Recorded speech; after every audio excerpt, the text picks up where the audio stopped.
for many, Dr. Bora is here also.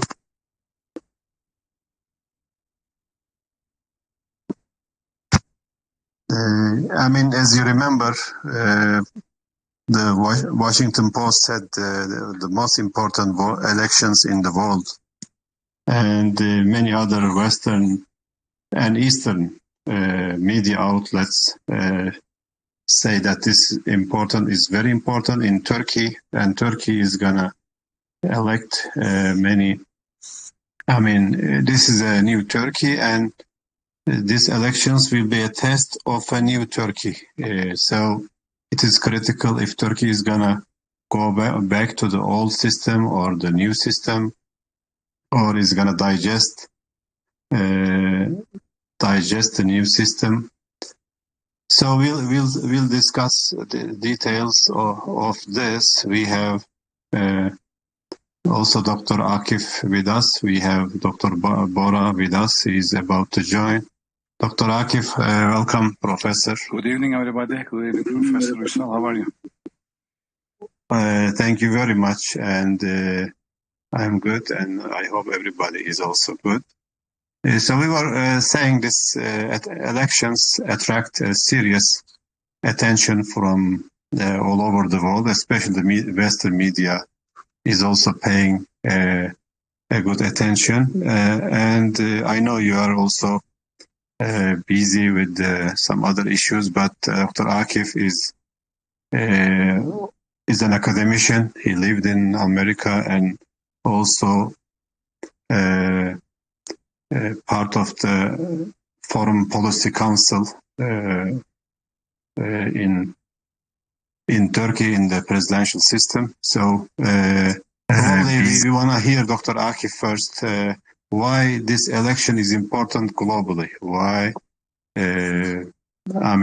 Why so much attention, and what is the significance of these elections? Of course, this is a local thing. This is a domestic thing that Turkish people choose their leader. But why the global attention, or why these elections are significant? Please, give us a brief, maybe outlook. And thank you, and also welcome Merkez Alcık and other speakers. Dr. Bora, take a mic, please, if you like, also, or demand a mic. Dr. Akif, please go ahead. Thank you, Professor Uysal. Well, every election in Turkey is important, I guess, because Turkish society, all of the actions of people in daily lives revolve around daily politics. Politics affects a lot of things, people's daily lives, their decisions, their economics. And to be honest with you, compared to several countries I visited, Turkish society is very political. So first, let's take a look at why it's important in Turkey. It is important because there's a government and there's a leader which is ruling Turkey in the last 20 years, 2 decades. It's a very important sort of a time frame within the whole history of the republic. And the opposition parties losing. I believe it's 11 elections, right, so far, that opposition parties lost elections. So the question is framed internally and internationally. I think the importance lies in this understanding, or in this framing, as it is an election between democracy and non-democracy, if I may say. So the irony here is that how can you sort of get out of non-democratic system with the democratic elections if there is a non-democracy in Turkey? So I think first and foremost, the framing of Turkish elections is a very problematic way that people sort of present. I think, yes, we might have some issues here and there. We had some attempt to topple the Turkish government in 2016 and so on and so forth. But all of these don't mean that Turkey is not a democracy. It is a democracy. And this democracy system. This system decides who is going to rule Turkey. So with this perspective, perhaps Turkey's choices in foreign policy making, in its independence seeking behaviors, especially in the foreign policy decisions during the last several years, perhaps, especially after the coup attempt, it is obvious that with Turkish interventions in its surrounding countries or in Africa and or in other places, Turkey is seen as a sort of obstacle for the existing mechanism within and around Turkey. So I think the framing of this election is, that's why it becomes a very ironic way that it is a choice between democracy and non-democracy debate. Turkey wanted to act with its allies, especially when there was a crisis in Syria, for instance, with its allies. And if you remember, there were several red lines regarding the American president declared them human tortures, killing of civilians, displaced people, tens of millions of people displaced. So Turkey had to deal with these issues alone when the country couldn't find its allies, its traditional allies next to it. Same issue in Iraq, same issue in Caucasia.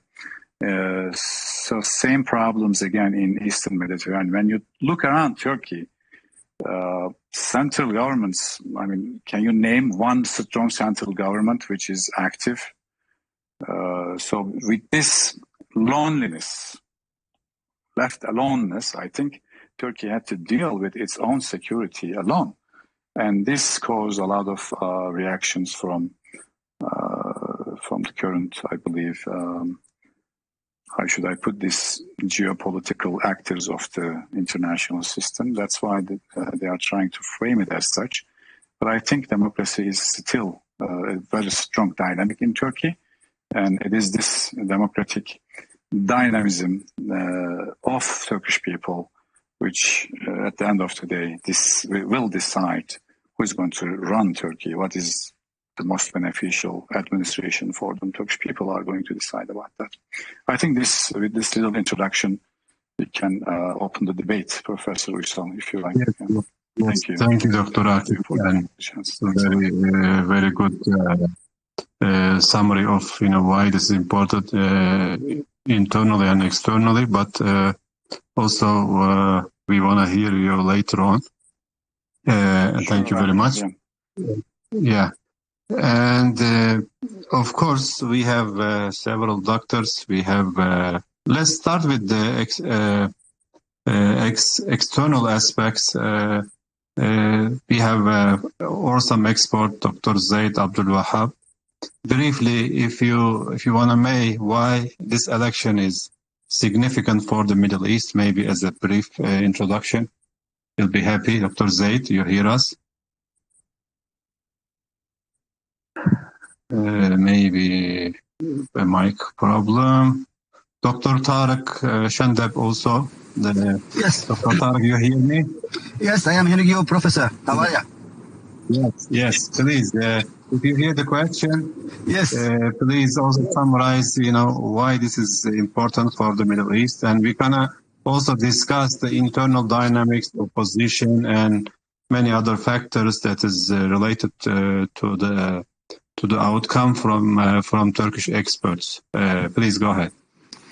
Okay, Assalamu alaikum, Professor. Assalamu alaikum, all doctors and the participants. I agree with what Dr. Akif talk about, that Turkey is a central of the Middle East countries now. Not now, before and still. But let me start that all the most media. Are you hearing me, Doctor? Yes.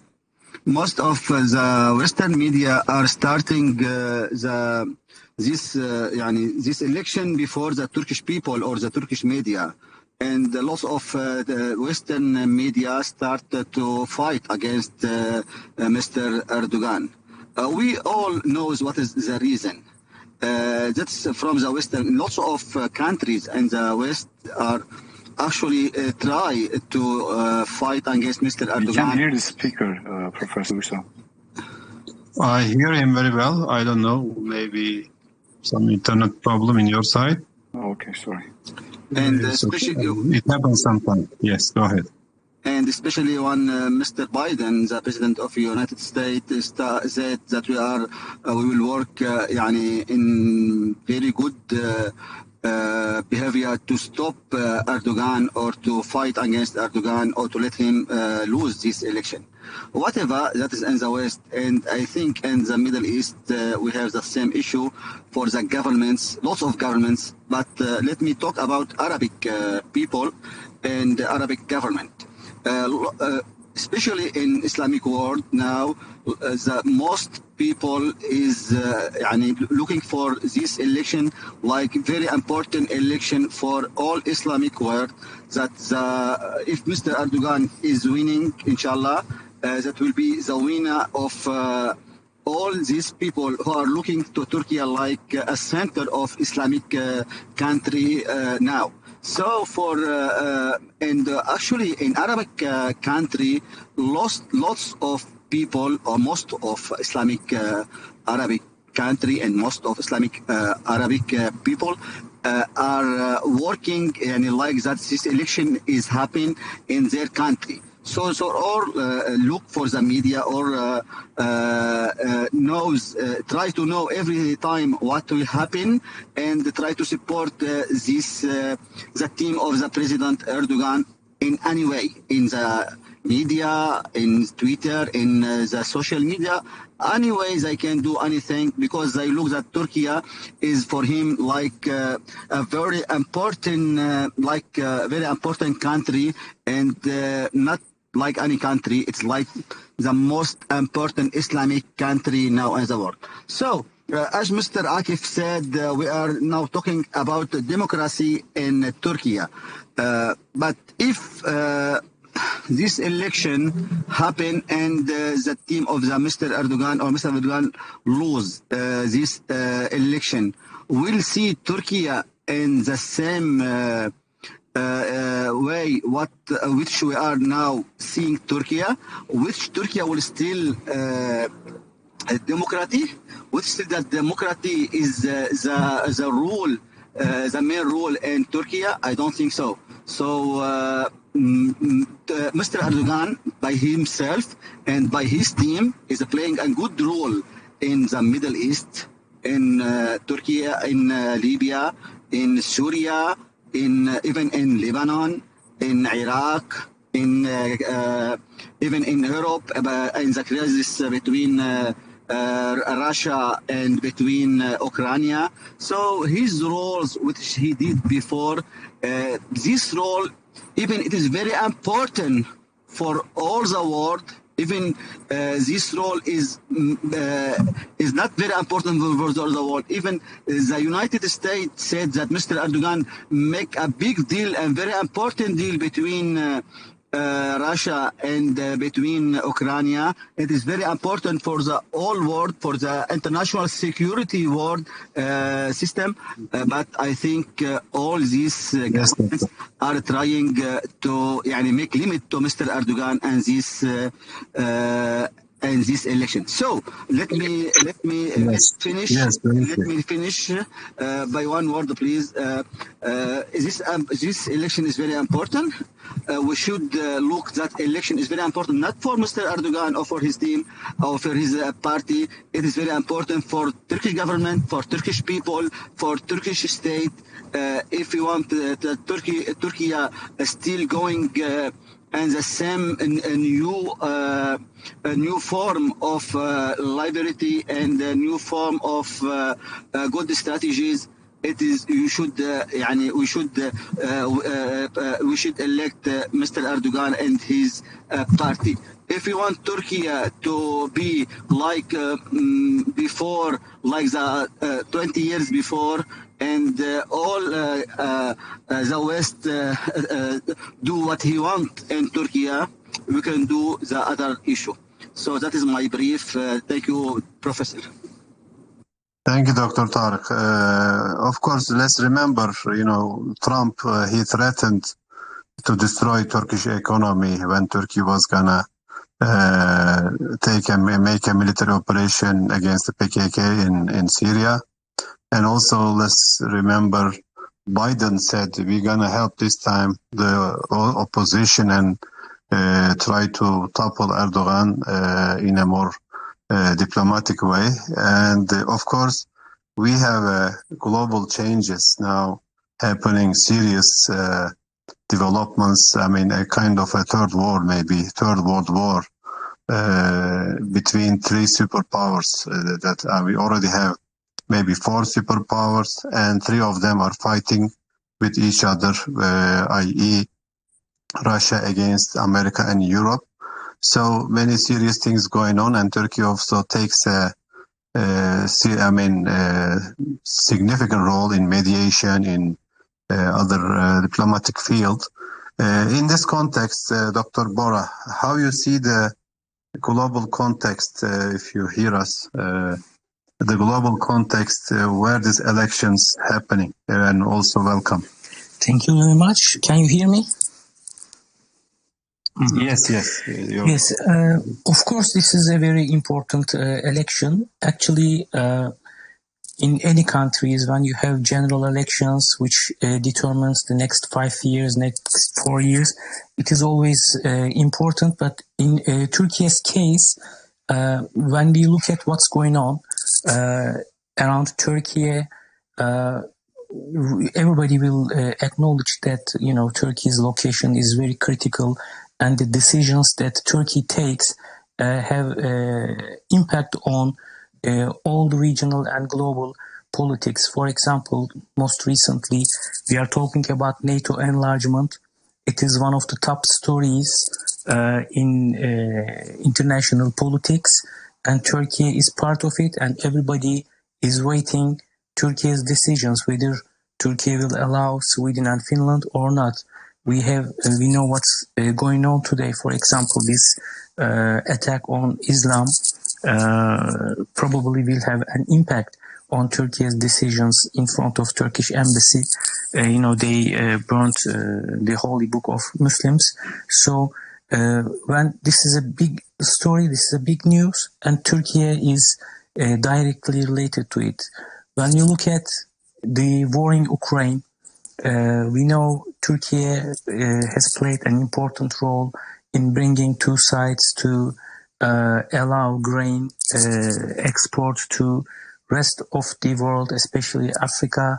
So when it comes to food security for some countries, Turkey is an important player.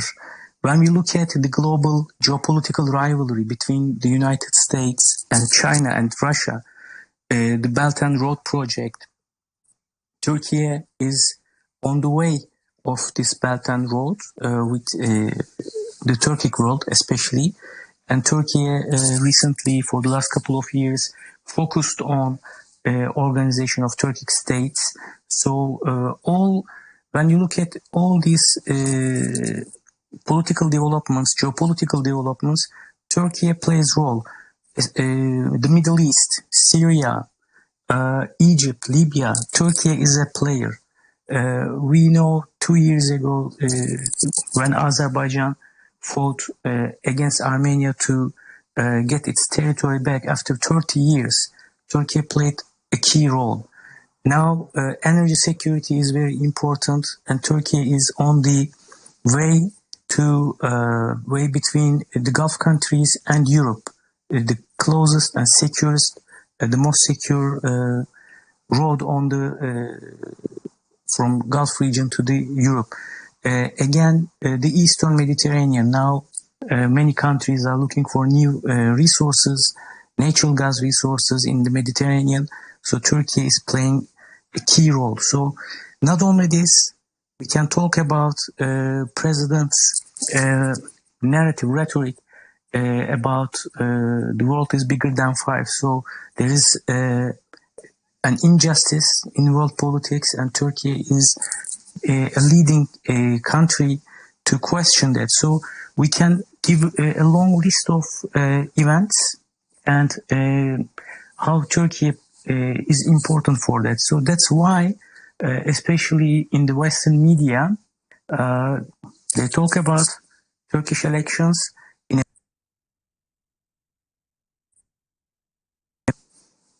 sorry, I got a phone call.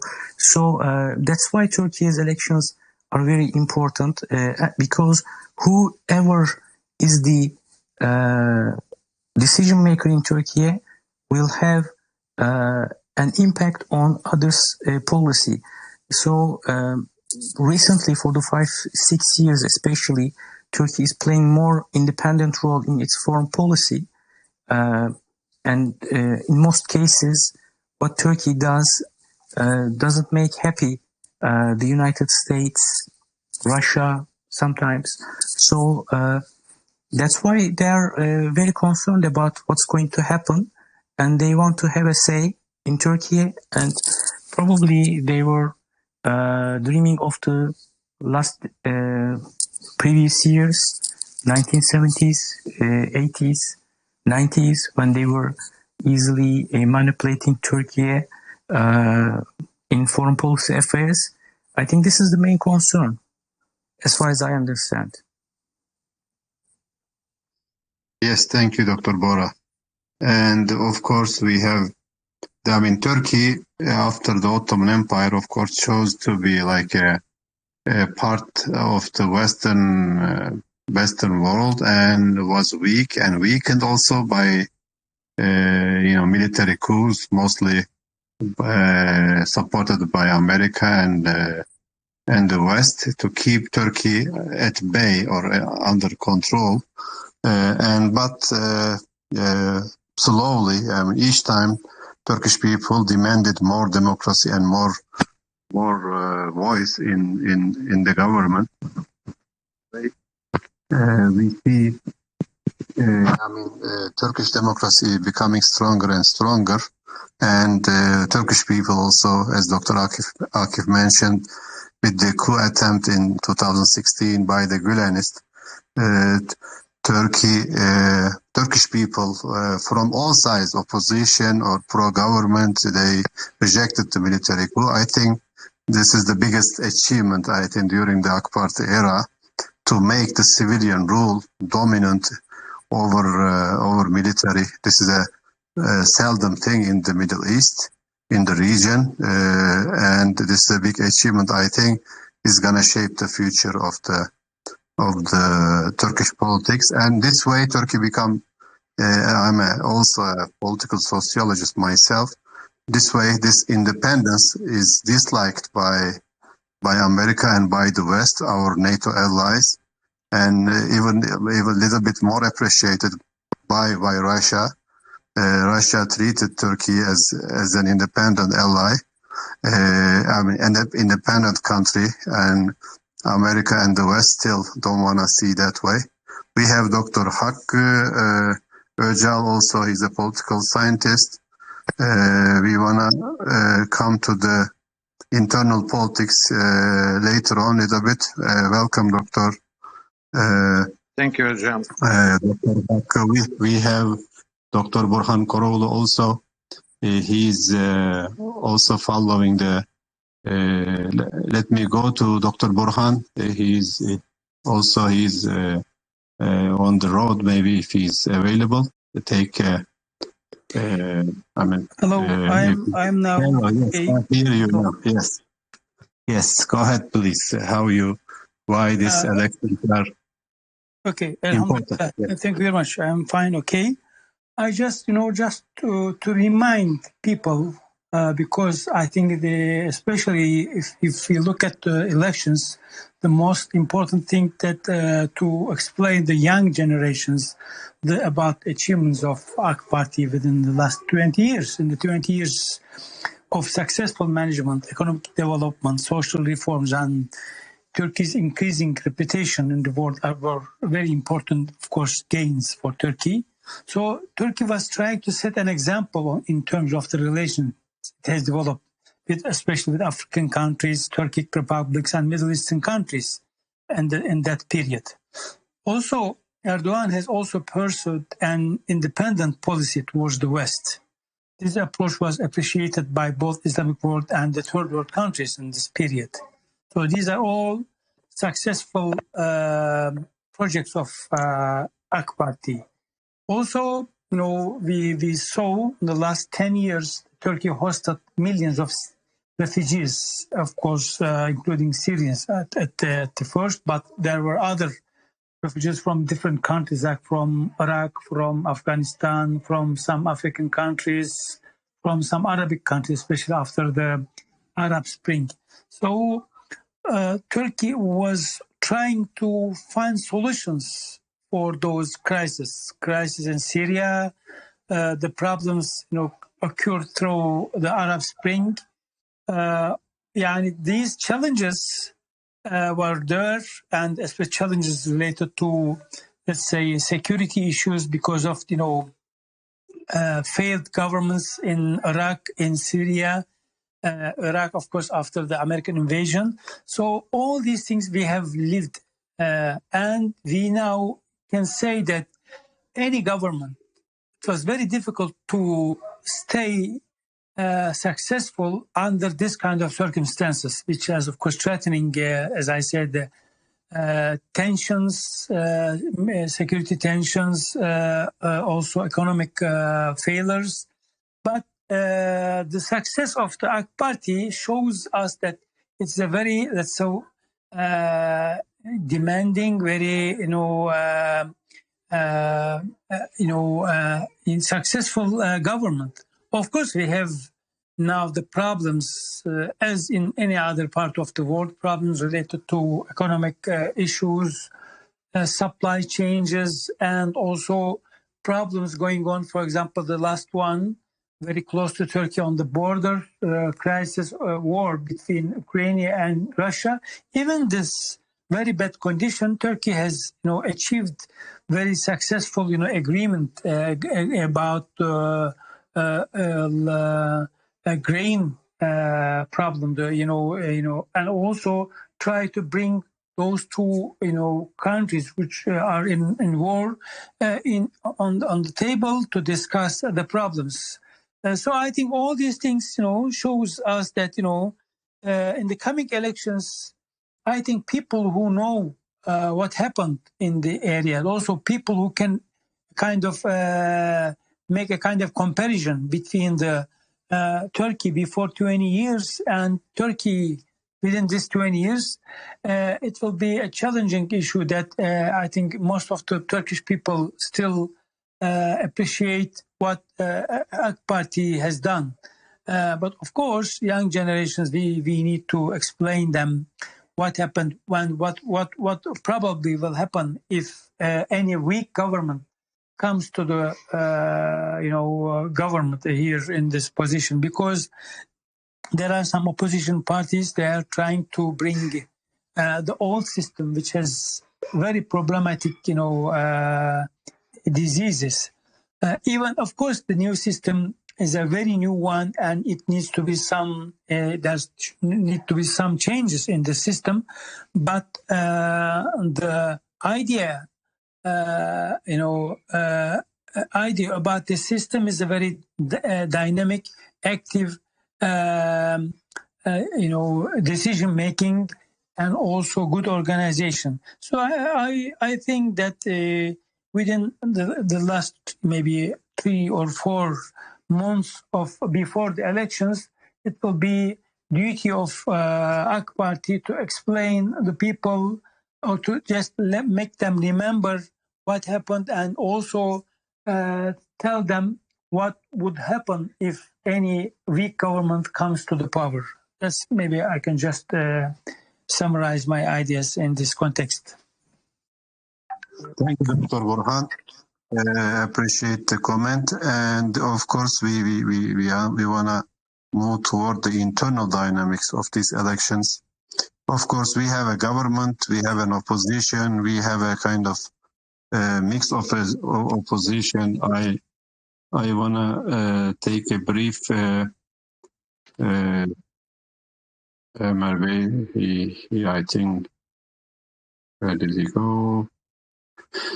We have Ibrahim Karataş. Ibrahim Bey, how do you see the internal dynamics of these elections, especially now the May 14th is the declared, most likely is the date that's announced yesterday.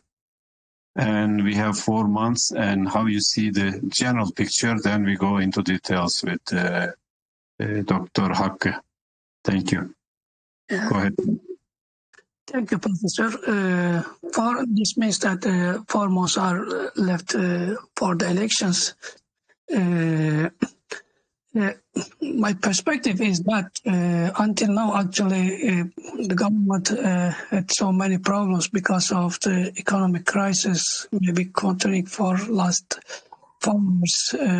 Maybe we can explain why it happened later, but it really hurt Turkish government, and in some periods, in polls, the ruling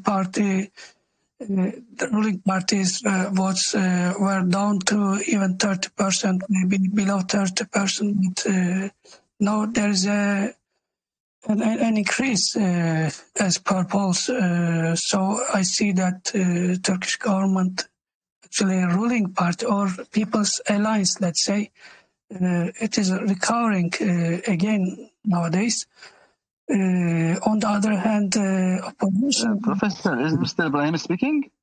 He's speaking, but maybe some people are not hearing. I hear him very well. Maybe his connection or sometime it happens. He's speaking, yes.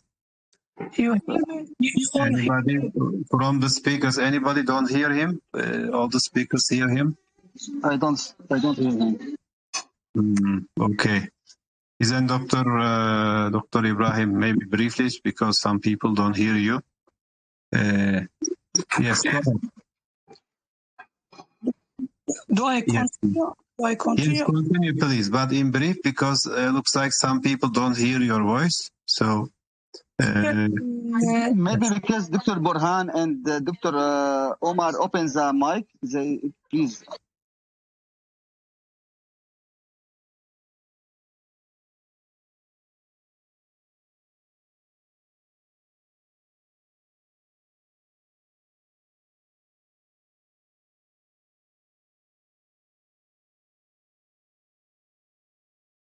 Dr. Burhan, can you unmute yourself? İbrahim Bey, buyurun tekrar mikrofon açın. Please open the mic one more time. There was a mistake. Yes. You hear me now? Yes, I hear you very well. Yeah, I'm now using headsets. Yes. Yes. So, on the other hand, as I said, opposition is quite fragmented. There are 6 parties, and it seems that there are some problems among them, and they have not solved these basic problems. For example, their candidate is still uncertain, and there is a rivalry between candidates. We know that Istanbul's mayor is trying to win the candidate, but on the other hand, CHP's main opposition party's leader Kemal Kılıçdaroğlu is also trying his chance again, or actually for the first time, because I see that they are very confident that they will win elections, so they all hurry for candidacy. But sometimes when they speak, they also hint what they will do if they come to power. For example, we know that all the leaders of 6 opposition parties will be vice presidents, and the president will not take any decision without their confirmation, without their approval. So Turkey then will be ruled by not one president, but 6 vice presidents. The irony is that some of them has 0.1% in polls, and probably they will get this percentage during elections. So this number will, the person with this number will be able to control Turkish president. So I guess that Turkish people don't approve such policies, and at the moment, such kind of reorganization is not liked by people, and I think it's already hurting opposition. My anticipation is that since Erdoğan and his supporter and Nationalist Party are firm in their policies, they may again win elections. But this is just anticipation. Let's see then, and wait until May 14.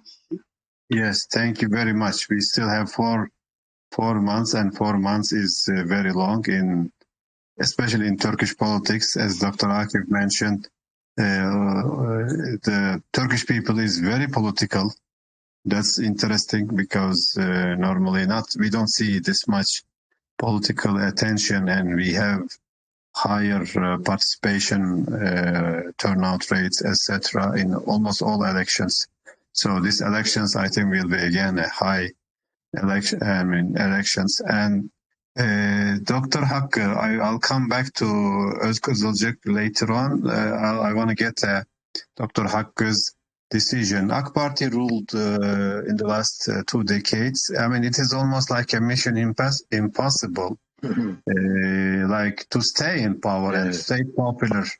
And Ibrahim Bey, please unmute also your mic.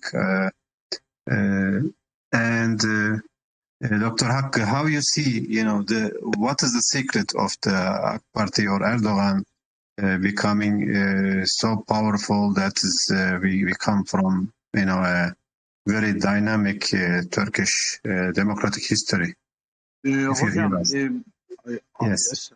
In the beginning, it was not... İbrahim Bey, mikrofonu kapatabilir miyiz? Yes, go ahead. In the beginning, it was not AK Party or Erdogan's success or victory that kept them in power, but others lost.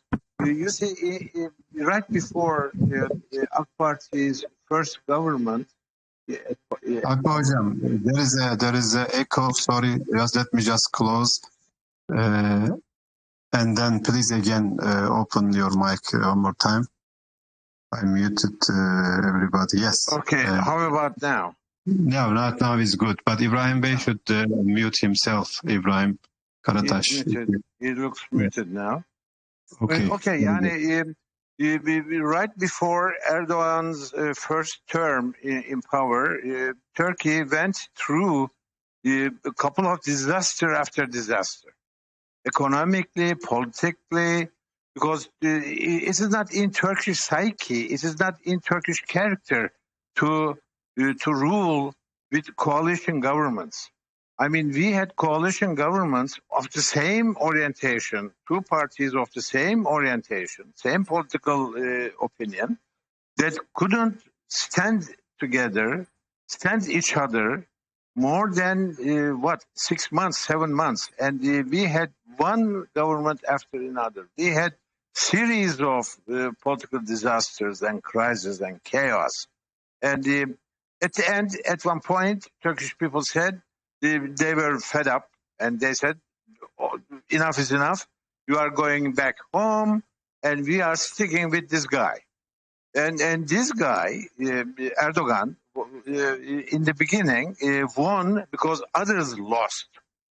That is the political theory. I mean, you usually don't win first time you yourself, but others lose, then that means you win. This is what happened in first 2001, 2002. And then people looked at their implementation of their party programs and everything, and the things they promised and how they kept their promise, and people judged them, and they won successive elections after that on their own. And the secret of Erdoğan governments were what they were doing. They were doing what they were telling us to do. We didn't have such governments for the last, 50 years. So Turkish people was surprised, happily surprised, and they kept voting for Erdoğan. And that is the secret for the last 2 decades. A brief question.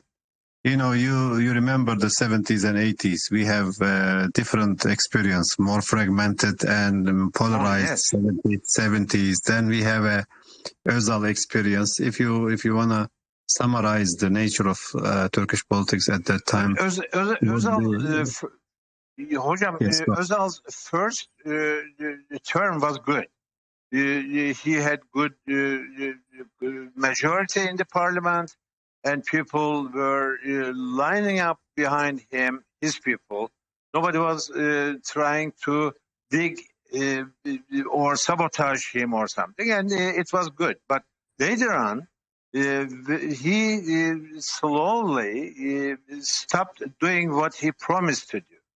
And there were some internal infights within the government, within the party and everything. And he wanted to go up to this non-functional presidency of Turkey.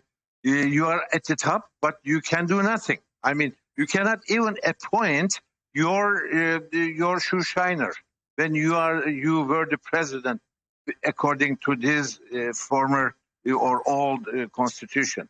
He couldn't. You were at the mercy of the governments. And the governments, unfortunately, were again fragmented. And the government has a tutelage, with vesayet in Turkish we say, above them. They were not also very free, right? That's true. Vesayet, the military say over the civilian politics, raises its ugly head whenever the civilian government is weak, or when you project a weak government, weak civilian rule, and then at that point, soldiers or officers jump on their guns and they try to dictate you what to do, what not to do.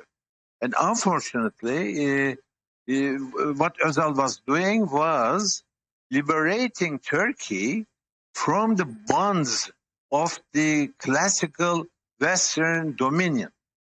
The IMF, the World Bank, United States, NATO, they all dictate you to do whatever they want you to do.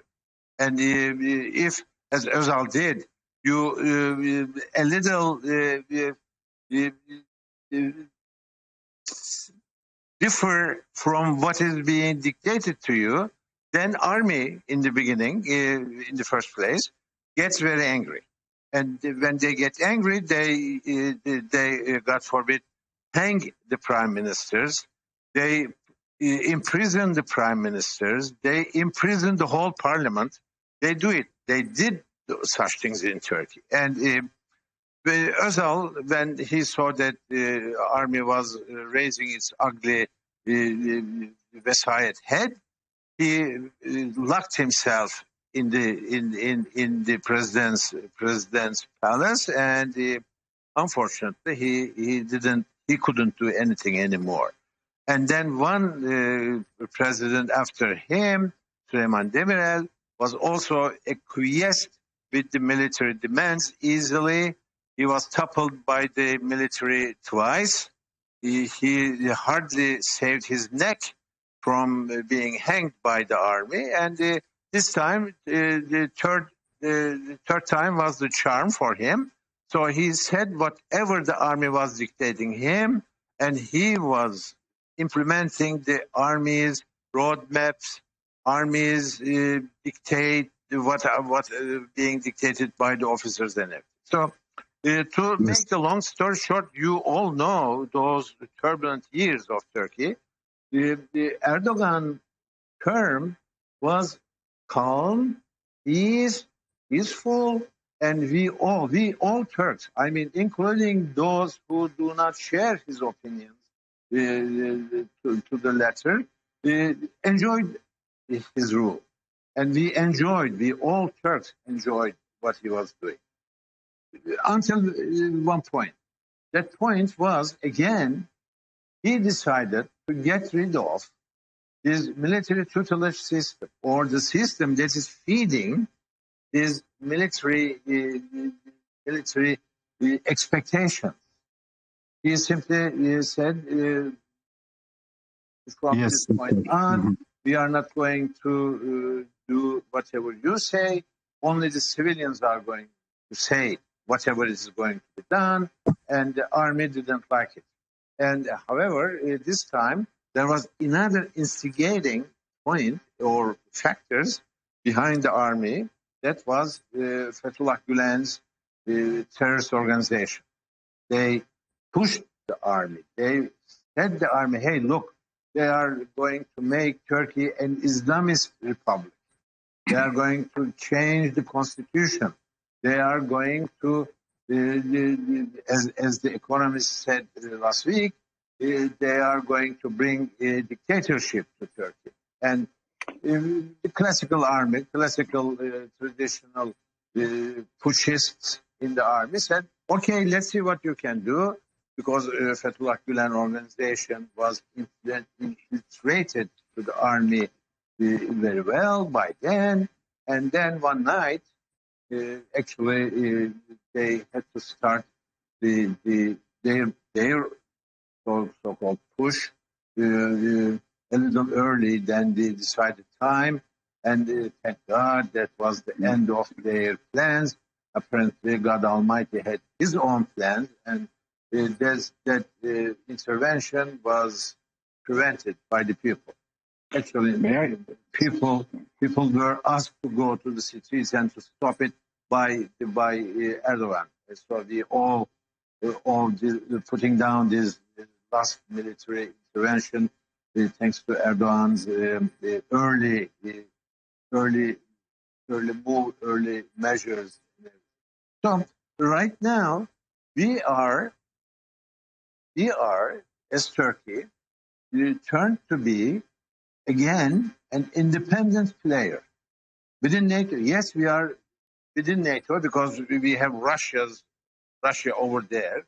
Even though now we have very good relations and everything, but you can never ever trust Russians if you were a Turk, because you have almost 400 years of wars with Russia, and those scars of those the wars have been healed, but they are gone, but they are not forgotten. As the Turkish people say, it is still the Russian bear. Unfortunately. Yes, we are on good terms with them now, but you cannot put all your eggs into the Russian basket. You have to have something like NATO to keep an eye on your back. But that didn't mean for Erdoğan to be a docile player of the Western imperialism. No, sir. Look, if Egypt or Libya, if they are going to produce their own gas and their own oil and everything, it shouldn't be carried to Europe through France, through Italy, through those capitalistic, imperialistic companies. They should send it through their own national or international structure. Yes. Turkey is very much doing this in the Eastern Mediterranean. In Africa, Turkey didn't have one single embassy in the southern Africa. Now we have embassies and consulates in all African countries. And those Turkish diplomats are there with their institutions, with their educational help, with their scholarships and everything. So at one point, those people, young African people are coming to Turkey and they see that, you can be a modern country and you don't have to be the colonial puppet of France.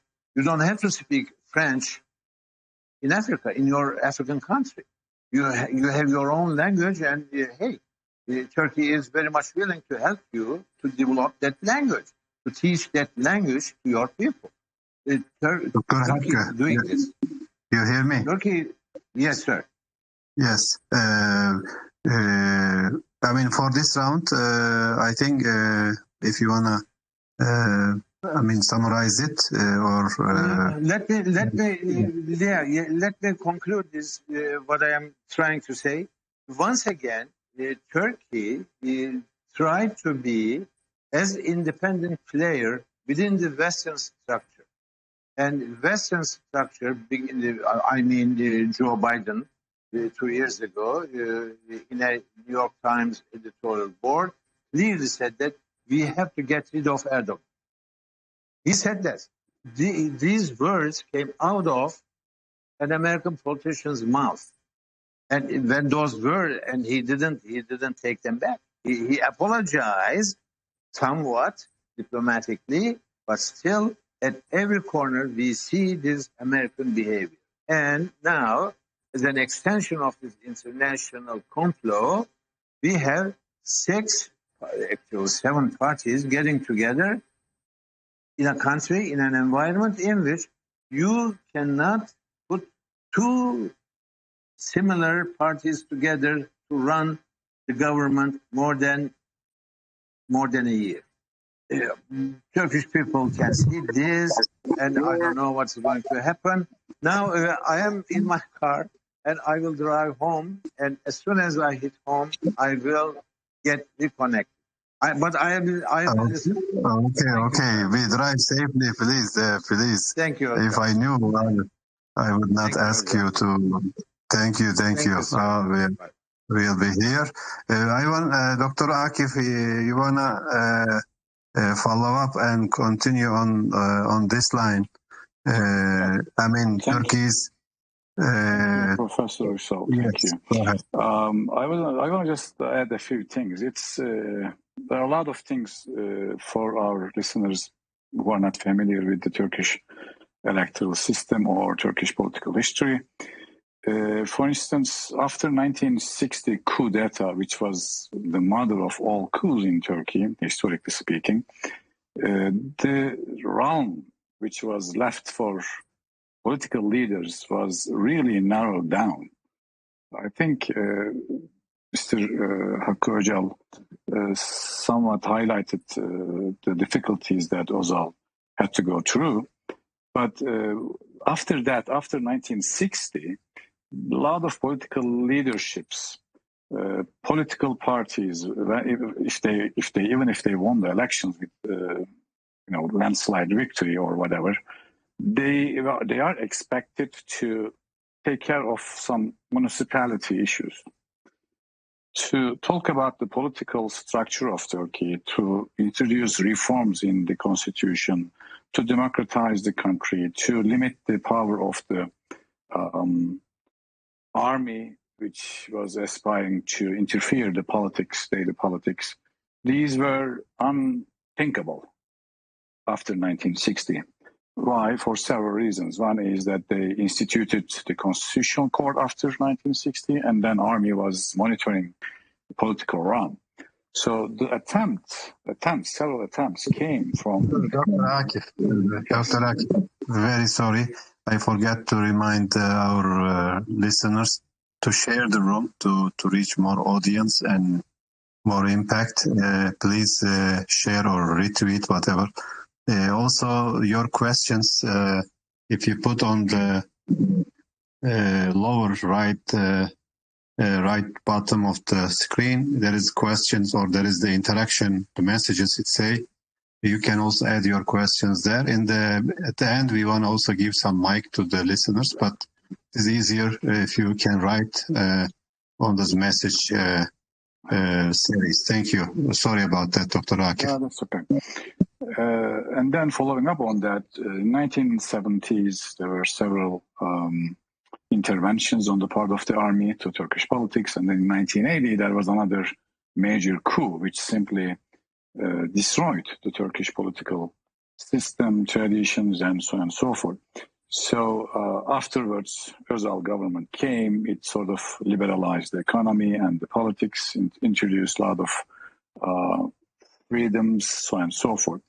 So right now, what is happening is that I think there are two dynamics. One is that a kind of a line is following up with Erdoğan leadership with Özal. That's a very important line, I think. Erdoğan is trying to religiously follow that line of political principles. And then two, which I think is very important for us to understand, that Turkey is awakening anew to Cold War after the 2002 elections.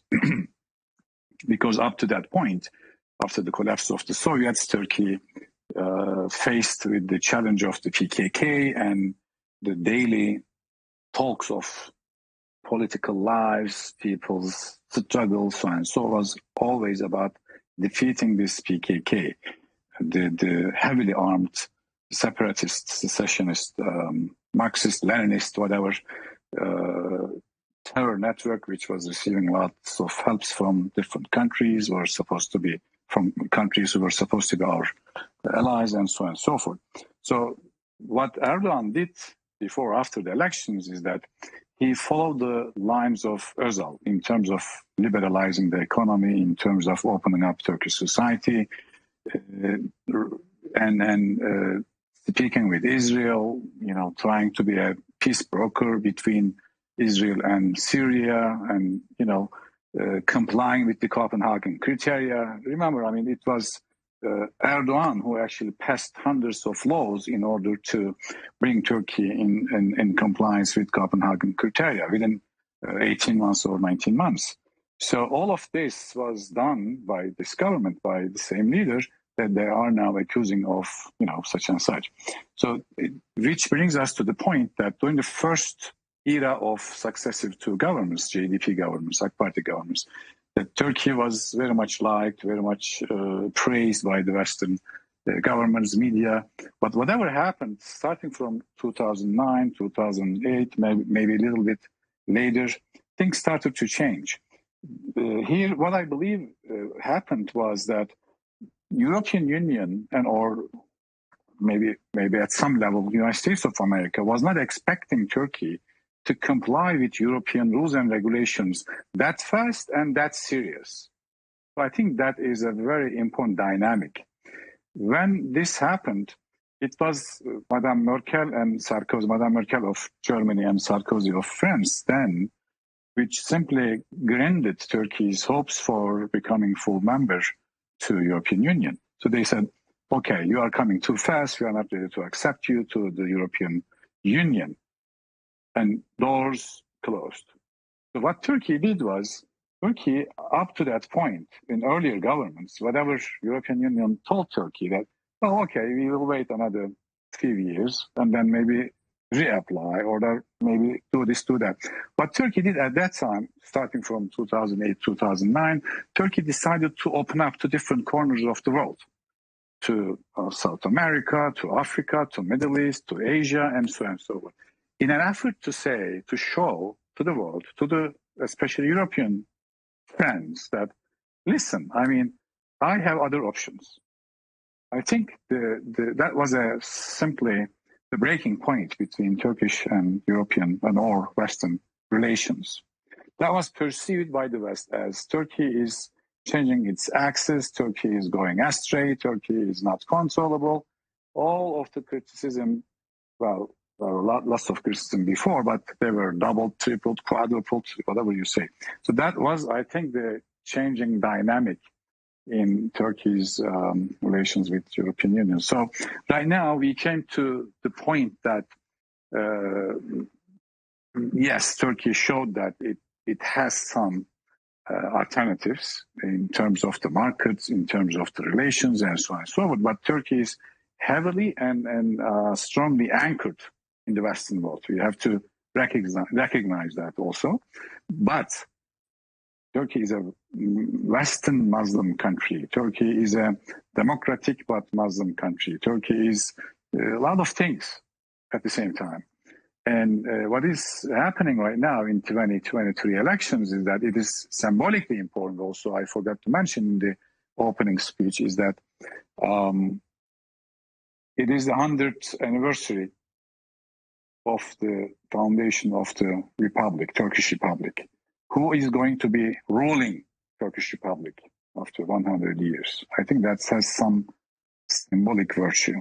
Okay, so that's very important. And then another question is that what's going to happen to Turkish politics and also Turkish foreign policy after the election? After the election, is Turkey going to be closer with Russia or with other parts of the world than the West, or Turkey is going to be closer with the West and then close its doors to Russia? All of these, especially within the framework of Russia's attempt to invade Ukraine, it becomes very critical, very critical. So I leave it there. Thank you. Thank you, Doctor. Thank you. Of course, Turkey is strong enough not to choose one side, because this Ukraine war is forcing, especially the Western allies are forcing to take sides. And also we noticed that Russia demands its allies to take sides with more support. But Turkey is staying neutral in a sense to show or to follow its own policies rather than taking one train. In any case, we have some questions. I'm going to ask it to Mr. Bora later, but let me have a brief.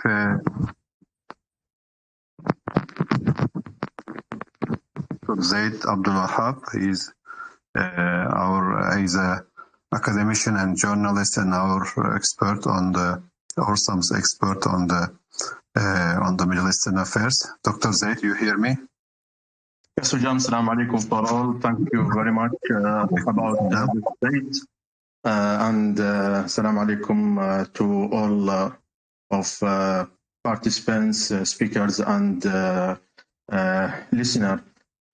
Briefly, Hujam, I will talk about the sensitive of Turkish elections in terms of foreign policy. You know, I'm expert of that field, yani.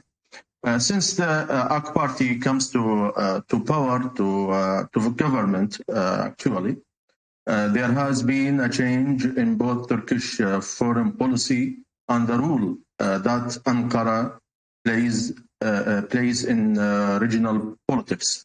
Turkey was planning to intensify its relations with the Arab countries and was trying to achieve the model of regional integration.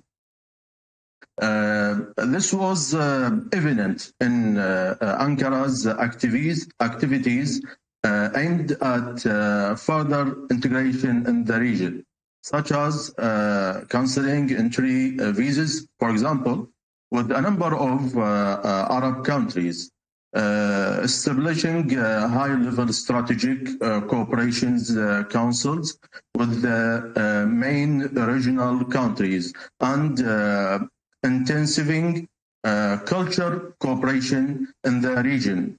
Turkey aimed through these activities to bring about a change in the status quo policy in the region. Turkey's strength has increased under an active foreign policy that adopt politics, economics, power, and soft politics, and its relations with the Middle East have depended. Turkey's strategic independence increased gradually during this period due to the diversity of foreign policy activities with various regions. And that independence was not accessed or accepted, by a number of Western allies and did not agree with the policy in Turkey, multi-dimensional foreign policy. So Turkey is considered the main regional party that can perhaps play the most important role in maintaining regional order and security. The strategic flexibility of Erdogan's government in participating its foreign policy was very important to bring stability to Turkey's relations with a number of countries in the region. However, several structural developments have threatened Turkey's foreign policy goals, which required Ankara to recognizing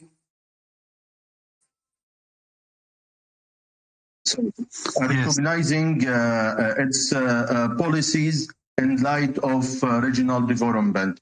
Any change, this important idea, any change in the way the political system management foreign policy will cause an imbalance affecting in the regional and international reality in general, because I believe that the Turkish opposition in its attempt to take the government, many of active Turkish regional and international rules will decline, and Turkey will return to the interior with an inevitable decline in regional rules. And the harmful to the regional and international balance imposed by the AK Party government over the past 20 years. Today, Turkey is a security actor in Iraq, Syria, and Karabakh.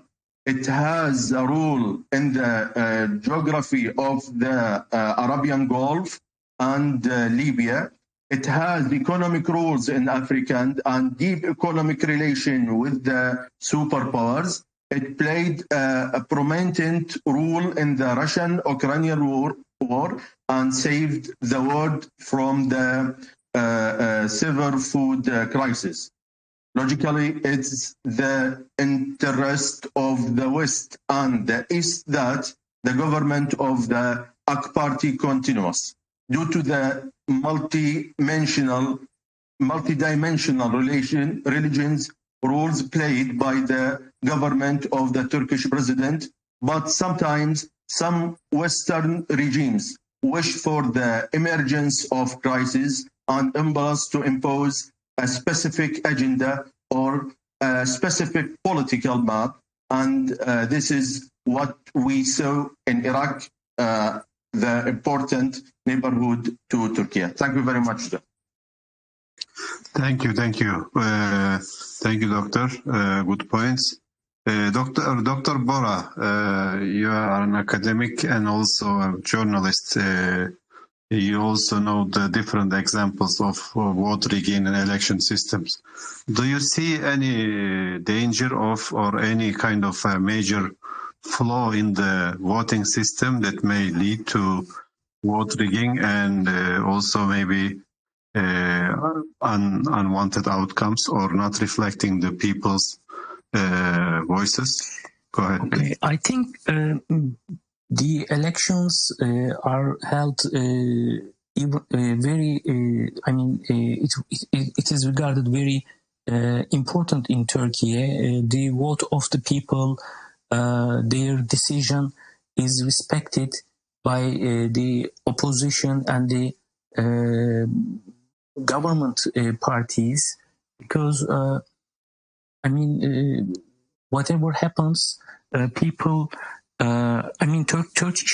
Turkish democracy, I can say, is mature enough to handle elections. Say it's the security of the votes or the counting, and the system requires all the parties members to be present in the voting centers. So when you go to vote, explaining this to our foreign listeners. When you go to vote, you will meet with the representatives of the all parties members. So they are together. They together count the votes, and after the count, they close it, seal it, and send to the high security, high election committee center. So it's not easy to manipulate the votes, and as far as I believe that people respect that. So it's not like the U.S. election system that people sent their votes in post. We know what happened in the U.S. elections in 2020. Donald Trump was leading. After midnight, when postal votes came, the results changed in many swing states, and Donald Trump criticized this election system. Also, electronic votes is open to hacks and other problems. In Turkey, you vote, it's physical, and after it was counted by many people, many representatives, then sent to high election committee center. So it's not easy. And also referring to the Economist cover and many Western media cover, they talk about authoritarianism or failure of Turkish democracy, etc. I recently tweeted about it. If this was the case, if this were the case, why should the president or other party leaders compete so harshly in Turkey? We know that Turkish president is trying to garner votes by using every possible tool that he can use. He's playing with all keys of the piano. He worked for the minimum wages of the people, the employees. He brought early retirement for many people. We see construction campaigns for the low-income people. We see a lot of effort from the government side. On the other hand, the opposition, they are holding this table of six. They are in negotiations with other parties. They have a big media network. You know, in the Western media, Turkey is portrayed or painted as if there is no opposition media. But we know that there are many big outlets, big television stations. They have all the Western media with them, so yeah. Also with a lot of sponsored accounts and everything. Yeah. So under these circumstances, there is a real competition for the presidency and for the seats in the parliament. The competition is real. It's really hard and harsh. As you mentioned, even opposition receives support from international media and also from some governments. We know that many websites are funded. so funded by other countries, other states. So I think when it comes to Turkey's democracy and election system, I think it's mature enough, and more mature than maybe any other country even in the West. So I think that's why people are talking so much about Turkey's elections, and they are talking so much about why this is so important, because from the opposition point of view, there is a real chance to be the power. So under these circumstances, why should you question the Turkey's election system and Turkey's democracy? So I don't find it's fair, and I think deliberately Turkey's democracy is being targeted by these tools. It was directly targeted by the pushists in the past, by terror groups, and I think this elections 2023, whatever the result is, will once again prove the maturity of Turkish democracy.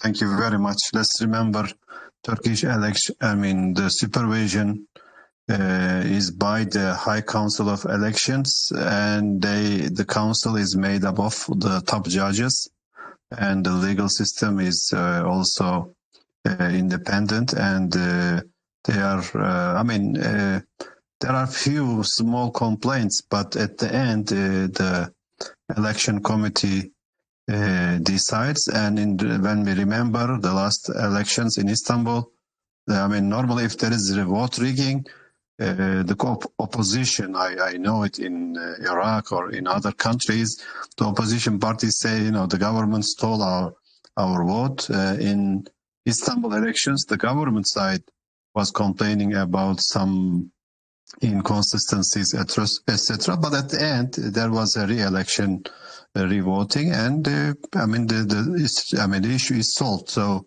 and it's very transparent. The election system, each boxes, each ballot boxes are voted and counted or right away. If let's say the election ends or the voting ends at 6 p.m. At 6 p.m. they are closed, and they began to count the votes. And there are, as Dr. Bora said, representatives from all parties, and even the civilians can join. Also, the outcome is as a document is posted on the door of the room where you have the ballot box. Add something on that? Sure. The electoral commissions throughout all voting centers around Turkey is all, like Bora said, has to be presented by each member of party that is joining to the elections. That's number one. Number two, this doesn't exist in, for instance, the United States, that every single box can be traced back. Who voted, how many people voted, who are registered to vote in that specific box. If there is a sort of a doubt on certain results of a certain box, certain center, when the complaint is placed to High Electoral Court, they can retrace how many ballots used, how many ballots casted, and how many people who actually registered to vote there, whether they legitimately casted their votes or not. So this is all recorded, and the records are kept physically. This is very important. Physically, all the records are kept, must be kept, and then they are sealed by the High Electoral Court. That's what I want to interfere. Yes, thank you, Doctor. Also, we know that because these outcomes of each box, which is, I think, about 1,000 voters for each box, and they are counted and posted. So there are some, private news agencies or any voluntary group can also, if they have members to see all the boxes, they have an independent system of tracking the vote, or even the news agencies, they are declaring head of, let's say, the government Anatolian agency to make it, quicker and stuff, and the official counting also. But at the end, they all add up to the same number. So sometime maybe one agency adds quickly and one region than the other. So it is pretty much transparent, and we don't have the machine-wise voting system because it is problematic, and I don't agree with or I don't support this mechanical computerized voting because you can rig it. Plus, each document has also maybe a tracking number or something like that can be matched to the person. If that person knows that his vote will be known or find out, then he will be worried and voting maybe to another party. He'll be scared. So the idea is not to scare the voter and to let him to vote by his conscience. So this is the I know also like the computer reads the document, but who knows if it is computerized? Who knows, somebody writes something else and maybe he wrote it for A and the computer says to B, and it's possible to hack or rig the outcomes even without any tiredness. So the voting system is very transparent. Let's come to the opposition. We have Mehmet Çelik Bey. He's of course more focused on the foreign affairs, but if you wanna, we also have Umar Karim from our colleague and brother from Pakistan. I want to get his opinion from outside, and I will check the questions also. But let's focus on the inside. If Mehmet Bey, I forced him a little bit to focus inside, but please go ahead if you can. Why the opposition? I mean, why the tide changed? Like last year, economic problems, Ukraine war, and the tide was against AK Party, Erdoğan, and the opposition was very, very cheerful. What happened, do you think? Go ahead, please. Hi, and thanks for facilitating this space. I think it's very beneficial as we are, as everyone else is saying, Turkey's elections will be the most important elections in 2023. With regards to the opposition and why is the tide changing, before going into that, I just want to comment on the previous topic and the previous points were being made. With regards to the Economist's cover or Washington Post or the Guardian's headlines, I think the whole idea behind these headlines and the whole, in quote unquote, the dictator discourse, to me, that's not an attack on AK Party or President Erdoğan, but I think it's an insult to people's wills. I mean, we just spoke about how the elections are transparent, how we, elections for us are, some sort of democratic celebration for us. We are very proud of our democratically held elections, and we know they are transparent. Here and there, we do experience some sort of small incidents, which are later either the elections are repeated or through some sort of, mechanisms they are corrected. But overall, Turkey has a very mature democracy, as Bora also said. So I think this whole dictator or the whole authoritarianism rhetoric or discourse or the attacks are attacks, and insults to the people's will and the Turkish voters, let alone them being attacks or campaigns against President Erdoğan or AK Party itself. So I just wanted to mention that before I answer your question. Now, if we look at the whole opposition stance, we had the pandemic, first of all, and then the Ukraine war. So the economic dynamics were Turkish economy was being influenced by these two major incidents, which have, caused the whole global. Do you also, Dr. Mehmet, do you also see kind of an attack or pressure on Turkish economy from external forces. You know, Trump even he tweeted that we're going to destroy Turkish economy, and I remember they say 3 waves of attacks on Turkish lira and Turkish economy. Do you agree with that? You know, before going into, okay, so maybe I have to push my ideas a little bit back. I mean, go back a little and maybe, you know, take a couple more minutes to explain to answer your question and explain my point. You know, what happens in Istanbul, Ankara, Diyarbakir, historically or elsewhere around Turkey, given our geopolitical location, geostrategic location, what happens within Turkey's borders is you know, influences the region, entire region. So anything happens in this region is very important. Now, if we fast forward track to you know, the past 20 years, President Erdoğan has shifted Turkey from an idle position to one that is very dynamic, very progressive. You know, the one that puts Turkish interests, Turkey's interests first. For a long period of time, Turkey was in a position where it remained idle for its own territorial, you know, for its domestic interests, and it was being told what to do. Now that this has changed with President Erdoğan's past 20 years, now with many areas, you know, it's very now widely recognized how Turkey has progressed in many areas. No need to mention them now.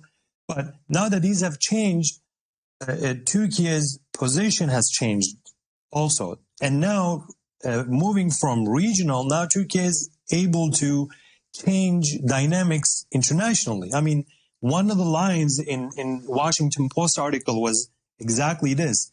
The US and EU would be better off without Erdogan's disruptive influence on world order. Turkey wasn't this disruptive influence before 20 years ago. Now that it has changed to this, of course, the areas of attack have widened also, where Turkey can be attacked from outside to minimize this influence. So economy is no doubt one of these areas. So, you know, as you mentioned with Trump saying that, but I think, you know, after 2010s, these attacks were gradually adding one to another, and the sphere of influence of these attacks were widening. And I think we saw the peak of that with 2016 coup attempt. After that, things have also been elevating. You know, every election time we see all these attacks from Western media.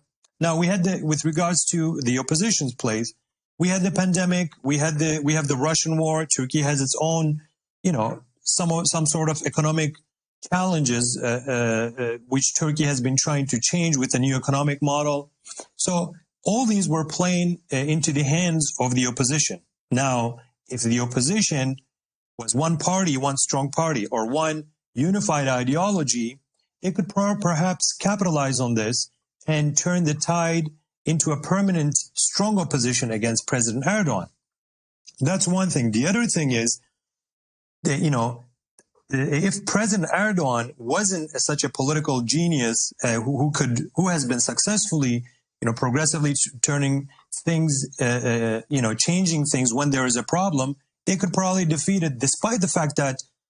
President Erdoğan in the next elections very easily, despite the fact that they are not very unified. Now, President Erdoğan's political strength, his ability to maneuver things around, you know, economically or with regards to political dynamics in Turkey, you know, the fact that he's able to do this, in addition to the fact that the opposition is not a stable opposition.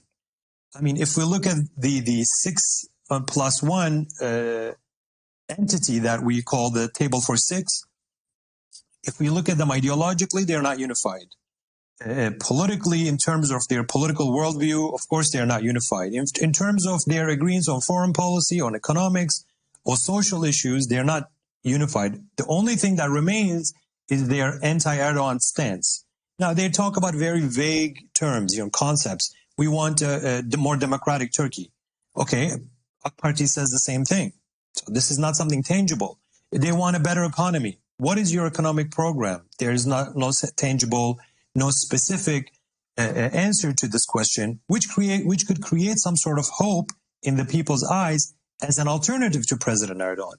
Now, these lack of unity, lack of creating hope for the people, coupled with President Erdoğan's efforts in every area to bring to change things around economically for the better, or to turn things in a positive way, his quick ability to shift things around, puts the opposition in a very weak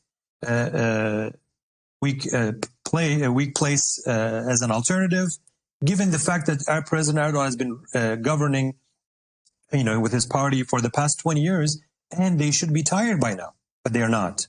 They should be able to be defeated after 20 years, but they are not. This doesn't mean that the AK Party government doesn't have any area for improvement. Yes, they do, but they are the ones who are able to change things around and improve themselves, because they compete against themselves in the lack of where there is no effective opposition. Unfortunately, something that President Erdoğan himself frequently says. He says it is our luck that unfortunately we don't have a strong opposition in Turkey.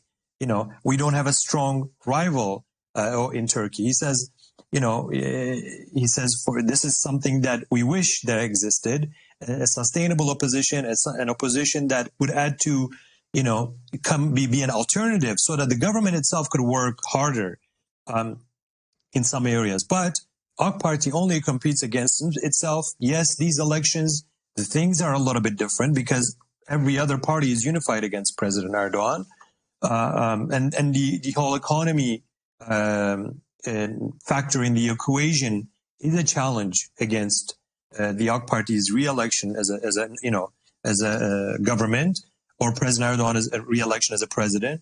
But the opposition in Turkey, unfortunately, is not able to create that alternative.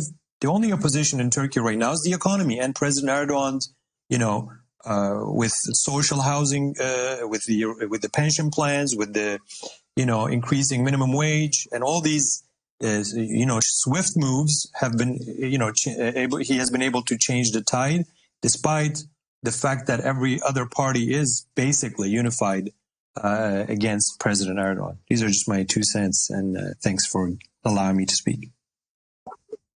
Yes, thank you. These are really, brief points, a good comparison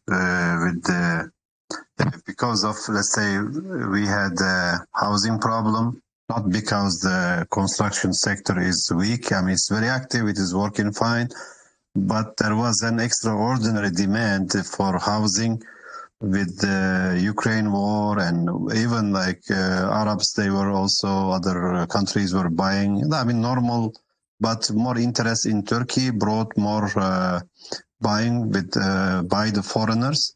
But the Ukraine and war forced many Ukrainians as well as the Russians to buy also many flats and houses in Turkey. So this created maybe short-term pressure on the production, on the supply side.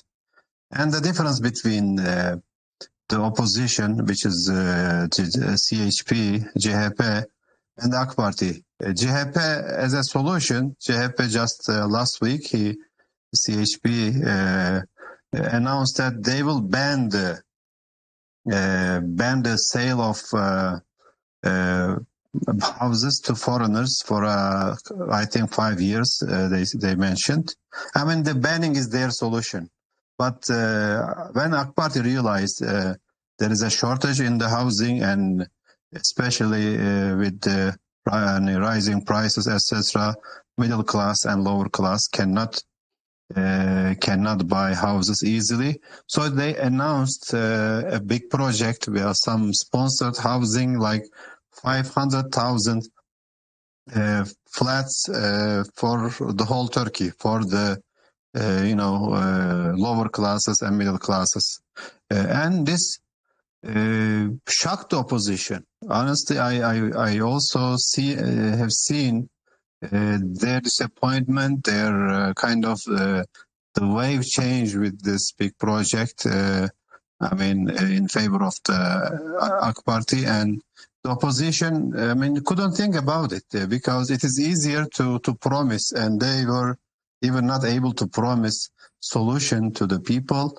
And lack of vision, I think, also played a role in this. Also, many other ideas, they are worried on who is going to be the candidate rather than what he will do in power, in the opposition. Dr. Omar Karim, welcome. And how you see it from outside? And we know you follow also Turkey and Pakistan. You can also give us some comparison, maybe. Welcome. Go ahead, please. Thank you so much for inviting me here and giving me the platform. I mean, I think what I have been hearing here is quite knowledgeable for me as well, because I just got a lot of information on how the electoral process is conducted within Turkey, and definitely it's from my understanding, it's a very mature electoral process, and much better, smoother, and transparent than ours in Pakistan. So I think, and also with regards to turnout, the Turkish people. Dr. Omar, just before, don't forget Sure. what we say. Just a reminder, in 19, when there was a soft coup against Erdoğan and Tansu Çiller, Süleyman Demirel, he gave Pakistan as an example. He said, I wish I had the power as a president to dissolve the parliament. And he was, of course, he was admiring in a way, like the Pakistan system that time. I think that system in Pakistan was still better than the current one, and there was some checks and balances, but right now it's a different story. In any case, I have been following, of course, in the UK and in broader Western sphere. I think that in the last election I was following the Western press, and more or less the headlines we now see, they are the same. So this gives us an idea. I mean, okay, headlines are one thing, but this gives us an idea that most Western nations, political elites and states, they definitely, and I think most participants and speakers here, they are quite aware of this, that they definitely will be more comfortable with different government in Turkey. And in a way, this is typical Western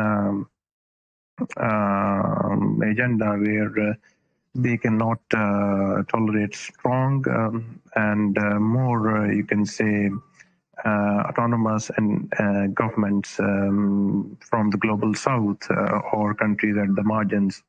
And I think this is why probably the Western governments and Western elites and Western media circles think that a change in Turkey or the success of Turkish opposition in the upcoming election will be better for them. I think also probably there is an understanding within the EU context that victory of Turkish opposition and CHP probably will lead to an improvement in the Turkish-European relationship.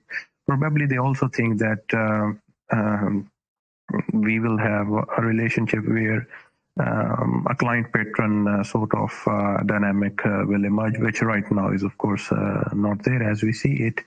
On the other side, I think other regional countries, most countries in the Middle East, probably, although now Turkey's relationship with Middle Eastern states, they have recovered, and there is quite a bit of the rapprochement has progressed well, but I think for different reasons, ideological reasons, probably other than countries like Qatar, most Middle Eastern or Gulf countries would be more inclined towards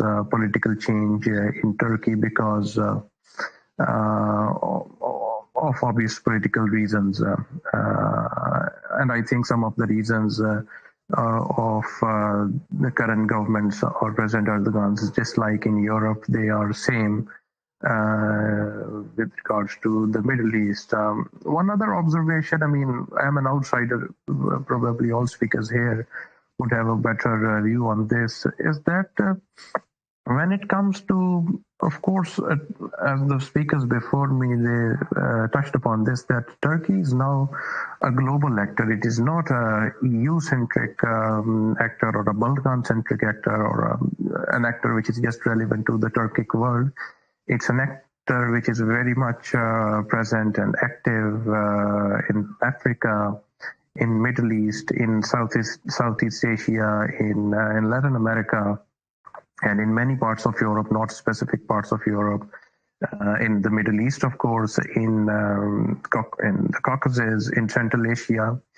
And we do see that in terms of policy building, in terms of policy initiatives, policy infrastructure, there is a lot of, AKP has done a lot of work during its government, and there are different centers, as Orsam is a good example, Aram is a good example, and many others, which are working and doing amazing policy work, policy recommendations, and knowledge building with regards to these different regions. But when I think about the Turkish opposition, I have not seen any similar interest from the likes of course, CHP is the major or bigger party, and yeah, they do have Mr. Midddle within their ranks, but I have not seen such specific policy-oriented ideas, schemes as how would they approach this newer Turkey if they are voted into power by the Turkish public. So what I think that again their emphasis or focus probably would be on Europe and all other regions which have now become very important because of AKP party's foreign policy activism, and which has turned eventually Turkey into a global player. Probably they will be neglected. And on the other hand, I mean, this is something which I can say openly as an outsider, that no matter who is voted in, if President Erdogan doesn't win the election, Turkey would probably lose its biggest brand across the world. I mean, whether people like him, even in European context, whether people like him or not, he is a person with a unique charisma, with a unique presence on the global stage. And in the global south, in Africa, in the Muslim countries, you can say it without any doubt that he commands an amazing presence and amazing popularity. And who will then replace him? I mean, will that person be able to achieve such sort of popularity, such sort of charisma? I mean, of course, these are the things probably which may not be much relevant for the Turkish people. Probably economic issues and financial situation is more close to them when they go for votes. But for outsiders, from a Turkish foreign policy observer, I think these would be really important changes if the opposition is to win the election. But in any case, I think the will and the will of people wins, and this is the beauty of Turkish democracy, that regardless of all the negative publicity and hype, we are again going into an election, and the opposition is going into the election. If they are going into the election, Imran Khan is forcing the early elections. Is it going to happen, or you want it on time in Pakistan? I think with the Pakistani case, whenever the election will happen, Imran Khan will win. So there is only a question whether it will happen earlier or whether it will happen in October. But even October is now not far away. And with the current situation of economy, inflation, etc., the government is in a pretty bad situation. The elections for the two bigger provinces will be held probably by April or May. And so these provinces basically have a joint population which is even bigger than Turkey. So there is a chance that probably we'll have a general election rather than only election for these two provinces. But I think that right now, in the current political dynamics, there are more chances of Imran Khan's victory as compared to the opposition. Yes, thank you, Doctor. I have a question to Dr. Akif. Whether, if of course Erdoğan has the win now or the momentum to win the elections, but how, if in case he loses, how this will impact the foreign policy and the relations with the outside world? Dr. Akif, if you want to comment on this. And we're going to wrap it up also. Yeah, well, it is one of the claims of the opposition parties that if they win, there will be money pouring into Turkey. That's one of their claims. In what format, it's not clear or clarified yet. I'm sure there will be no free money. The situation is obvious all around the world, and there will be some interest even if the money comes. That's one thing. Regarding the foreign policy thing, I think there are certain things that if opposition wins, they can change, and there are certain others they cannot change. For instance, the policies regarding the security of Turkey, especially in south and northern borders, regarding Syria, regarding Iraq, regarding Turkey's interest in Azerbaijan and supporting Azerbaijan. There might be some lightening up on certain issues, but I think the security is at prime importance for Turkish population. I don't think there will be some compromise there. But regarding perhaps Turkey's engagement with Russia, there might be some distances. I'm certainly expecting that. What will happen with NATO and or with Greece, and or what would be potential opposition rule policy towards the Eastern Mediterranean? I don't think certain things are going to change, but even when the Justice and Development Party was very close with European Union and the West, we didn't get much on that front. So I don't think, they are hopeful, but I don't think the attitudes of certain countries essentially might change towards Turkey. They might ease up, at least in a discursive level. I don't think essential policies may not necessarily change. But Turkey is going to make, perhaps in another government, make more distance, put more distance with Russia. That's for sure. But when they realize why the current government at least had to engage with Russia because of the problems in Syria, because of the Ukraine crisis, because of energy dependency of Turkey. We import more than 95% of our energy. So I think they will realize that there is a limit for in foreign policy what they can do or what they cannot do.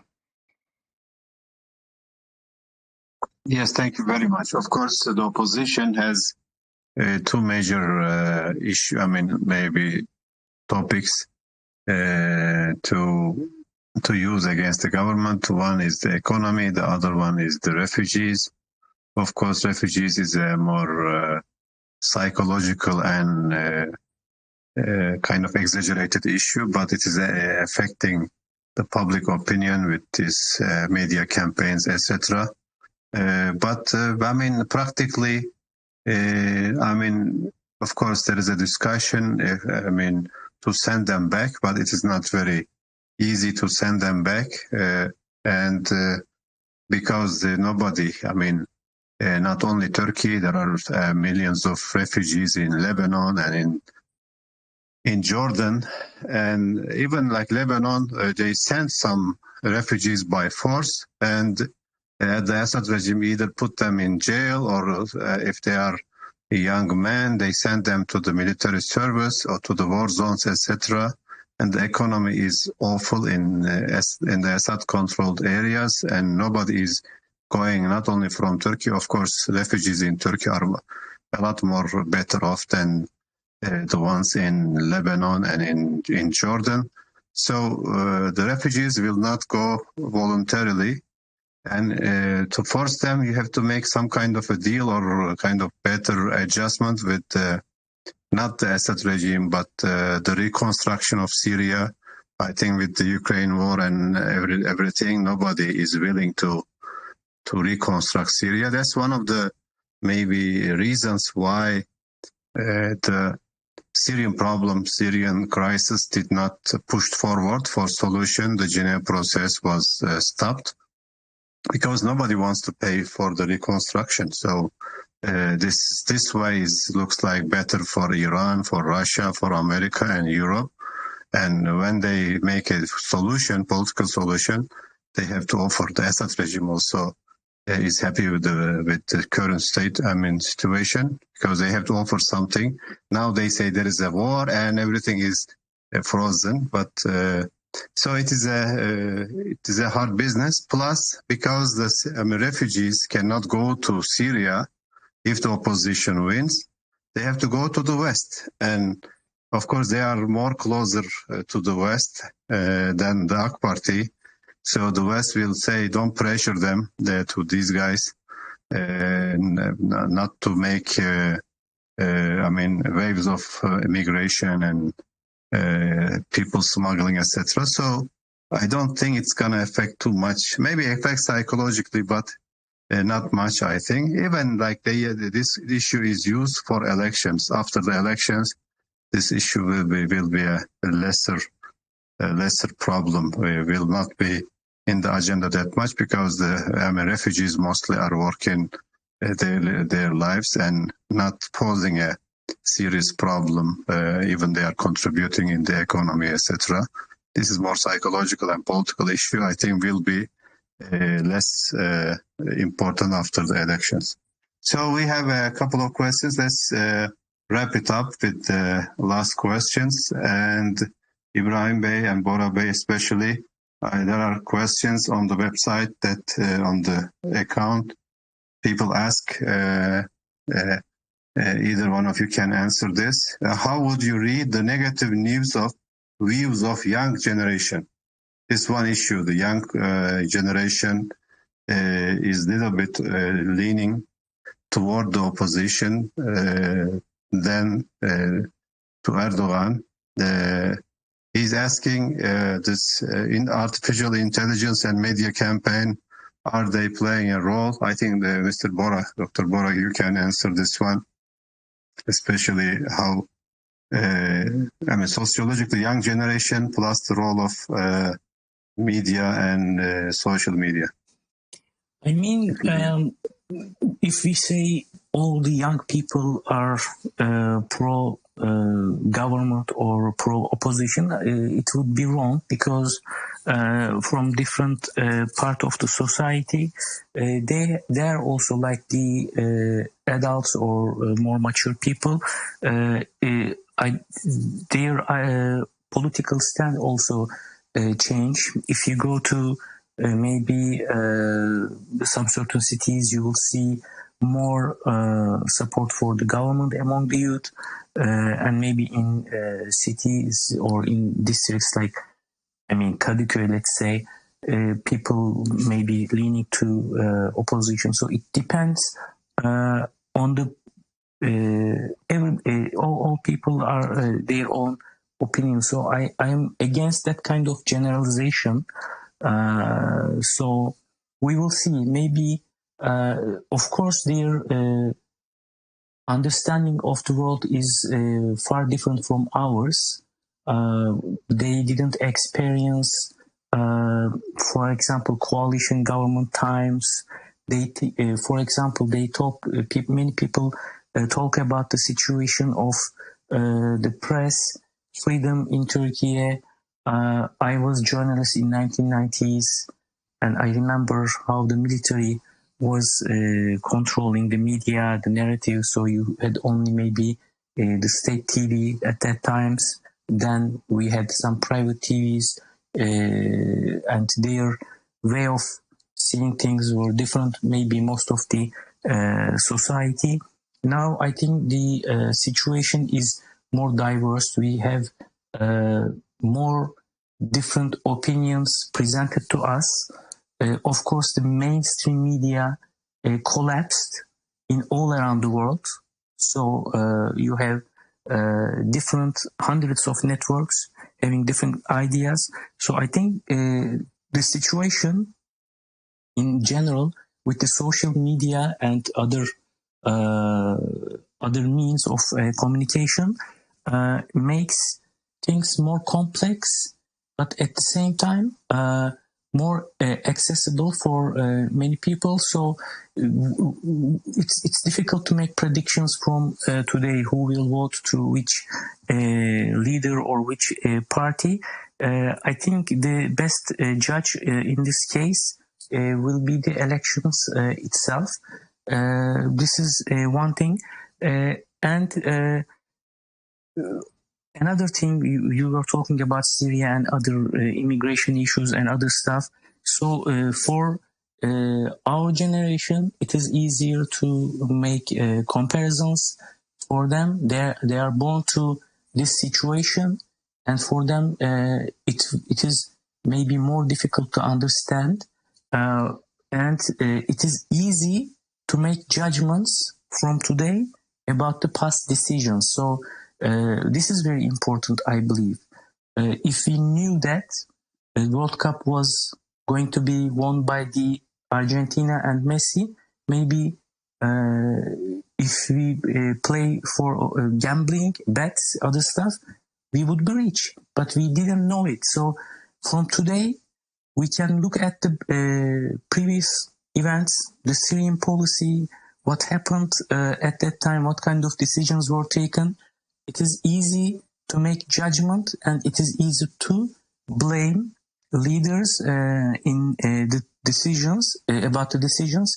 But we have to consider everything in their context and in their time. So we have this opportunity to make comparisons, but young people, especially new voters, probably they will be only looking at the situation, and they will try to make judgment under the communication environment, which is very difficult to make rational judgment because of the fake news and manipulations and other stuff. It's really difficult. But I think, we will see what will happen in the elections. But I don't think it's right to make generalization of the way people think, because when you go into the ballot box, it's the moment of truth. So you hear many things. Definitely. Yeah, you hear many things. You are under pressure, but at that moment, you are on your own with your self-consciousness. And so far, Turkish society, Turkish people, when I say Turkish, I include all the citizens of Turkey, Kurdish and everybody. I think they have a very good way of judging things. And personally, I believe in our nation with all its components. Yes, thank you, Doctor. Because Turkish people suffered so much to reach to this level of democracy. Of course, they want better, but they won't sacrifice what they gained, what they have in their hand. And let me get the final comments from Dr. Tarık. Also, he helped me in the co-hosting. Dr. Tarık, last comment, please. Thank you, Professor Ahmad, and thank you for the all who participate in this special space. Let me please, as Mr. Bora Bayraktar said, we know in this election that the new generation in Turkey who are over 18 will have the right to vote. And I want to tell just this word. These people who will vote now, this new generation, before they are going to vote, they should ask their parents and their family, how was Turkey before 20 years? We are coming to Turkey always and visit lots of city in Turkey, and all people that explain for us that in before 20 years, when you come to Istanbul, there is no electricity, no water for 2 or 3 days per week. Now everything is changed. Now Turkey is one of the best countries in the world. So please, before you voting, ask your fathers, your mothers, how was Turkey before 20 years? How was the freedom in Turkey before 20 years? Now we have the right to say what you want, to do what you want exactly. So we have to vote, especially for who the person who makes Turkey in this role and who gives the Turkey this value. Thank you. Thank you, Doctor. Also, one reason the opposition is delaying the announcement of the candidate because they are not sure who is going to win, who has a chance to win, because they know they are against the wall. And also there are some inconsistencies within the opposition coalition, in a sense that if they bring, let's say, the Kurdish the votes are very critical. Half of the Kurdish votes, elect voters vote for the AK Party, other half vote for the PKK aligned or HDP we have. But, they have a more nationalist tendency. So they need, the Kurdish votes are very critical. As I said, if they bring conservative, it can help to bring. It can work for many sides, but they have a problem with the HDP looking like maybe a hidden partner, the seventh partner in the coalition, because you have also the E party or a good party with the nationalistic tendencies. They have a Kurdish and maybe anti-Kurdish sentiments. And this is a kind of backlash. What happened with the coalition of the Table of Six? You have Islamists, so-called Islamists with the Saadet, with the Kemalists with the CHP, which are very secular, and Islamists. How you combine them? If you put lean to one side, you lose from the other side. You have a Kurdish nationalist, you have a Turkish nationalist. So this is also a mission impossible. So when people also are going to vote there, during the casting vote, they'll compare the candidates with Erdoğan. And Erdoğan, of course, some people hate him, but also many people love him. And in the times of crisis, if you are in a comfortable time, of course, you can vote for anybody. But in difficult times, I'm a sociologist, but this is a political psychology. In difficult times, people tend to go with a strong leader. So this is one advantage that Erdoğan has. Of course, a lot of achievements, technology, and all these. And one opposition party just attacked the Bayraktar last week. Everybody, in the world appreciating the success of Bayraktar and TB2. And this guy is attacking Bayraktar as as if shooting yourself in the foot. So there is a kind of disarray and disorganization in the opposition, which helps AK Party Erdoğan in a big way. We'll see, but the outcomes and the tide is now in favor of Erdoğan, looks like, despite the economy and also global war and all this. Ibrahim Bey, your final remarks, please, and maybe to from out of all this, what you wanna. Professor, before Ibrahim, Yes. please, Mr. Ibrahim, just don't forget that the opposition bring Jeremy Rifkin to give him advice about the election, and all people know who is Jeremy Rifkin. I think it's very important to mention that. Yes, yeah. One thing with the, CHP. They are bringing a American advisor, which is fine, but this is, they are doing this in a time where the anti-American sentiment is the highest so far. So, if you bring maybe a Russian or Chinese, it wouldn't hurt as much. But now anti-American sentiments with what they do, supporting the PKK and the Gulen and NATO and It is very clear, very clear. Yes. There are some questionable decisions by the opposition leaders that also helps Erdogan at the end. And, why Turkey bought S-400? Because Americans don't want to sell, Patriots as a defense system. They don't want to sell F-16 fighter jets and F-35. So the problems coming from America is not welcome by the Turkish public, and these are affecting the public opinion, of course, and everybody is watching. Ibrahim Bey, if you hear us, So, John, I hear you. please go ahead. Yeah, I believe in the wisdom of Turkish people, and I guess that they will give the best right decision for their future.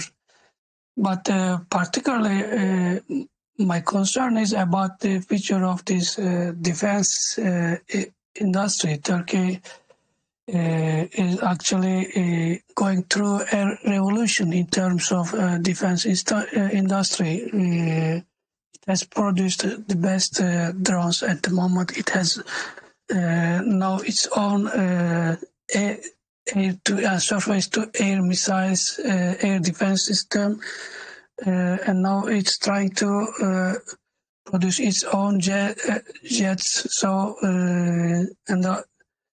if it can achieve it, and I believe that it will achieve, other Muslim countries and other friendly countries will also benefit from this success. So, if there's a governmental change, these projects will negatively will be affected, as you saw, an opposition leader direct insult to Turkey's best drones, which are now sold to 28 countries.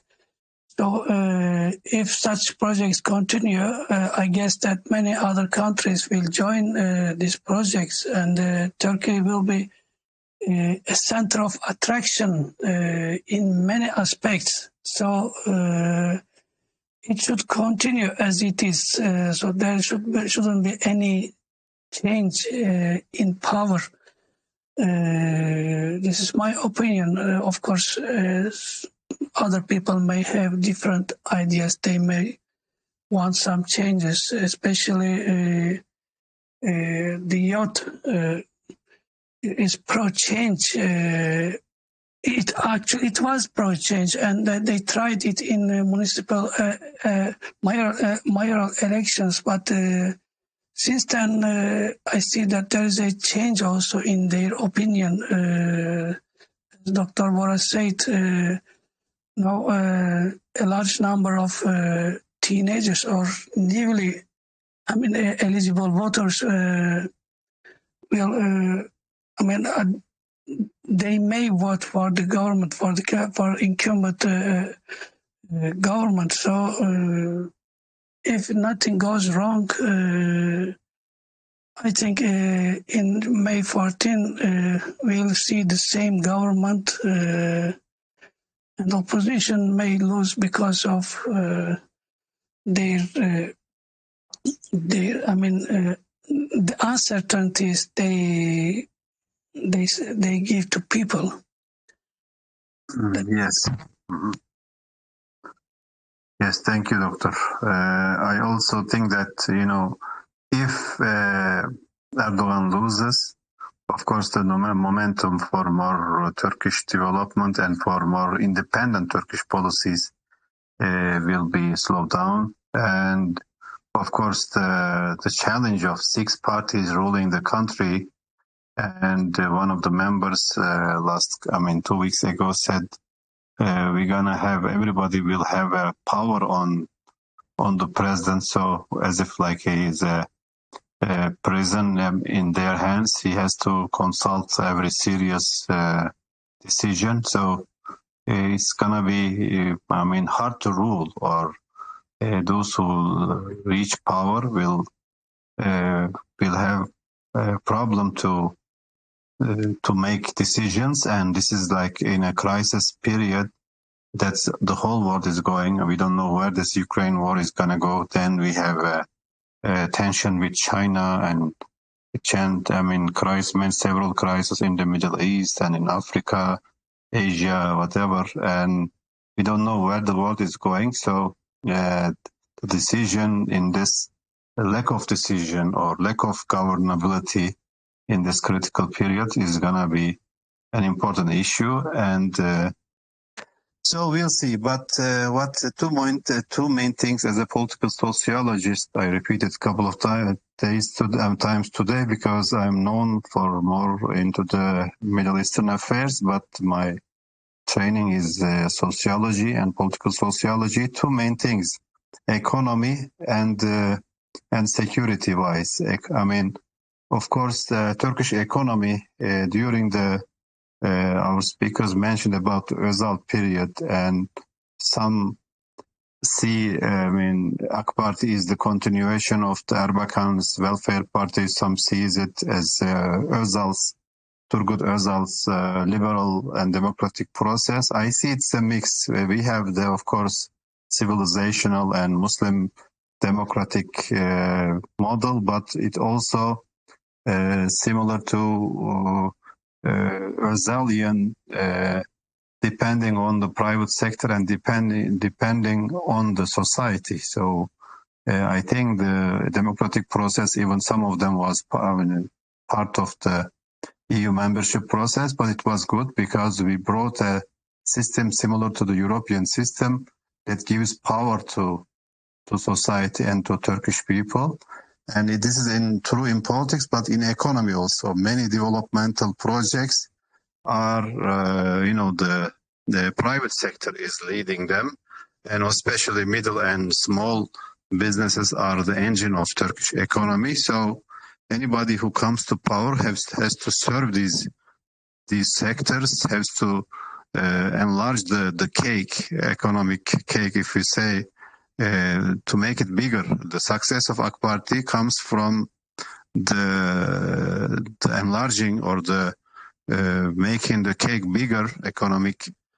So everybody shares. The old bourgeoisie and the new bourgeoisie was happy because they gain more. But if any new government slows down or falls short on these aspects, will be punished with the next elections, of course.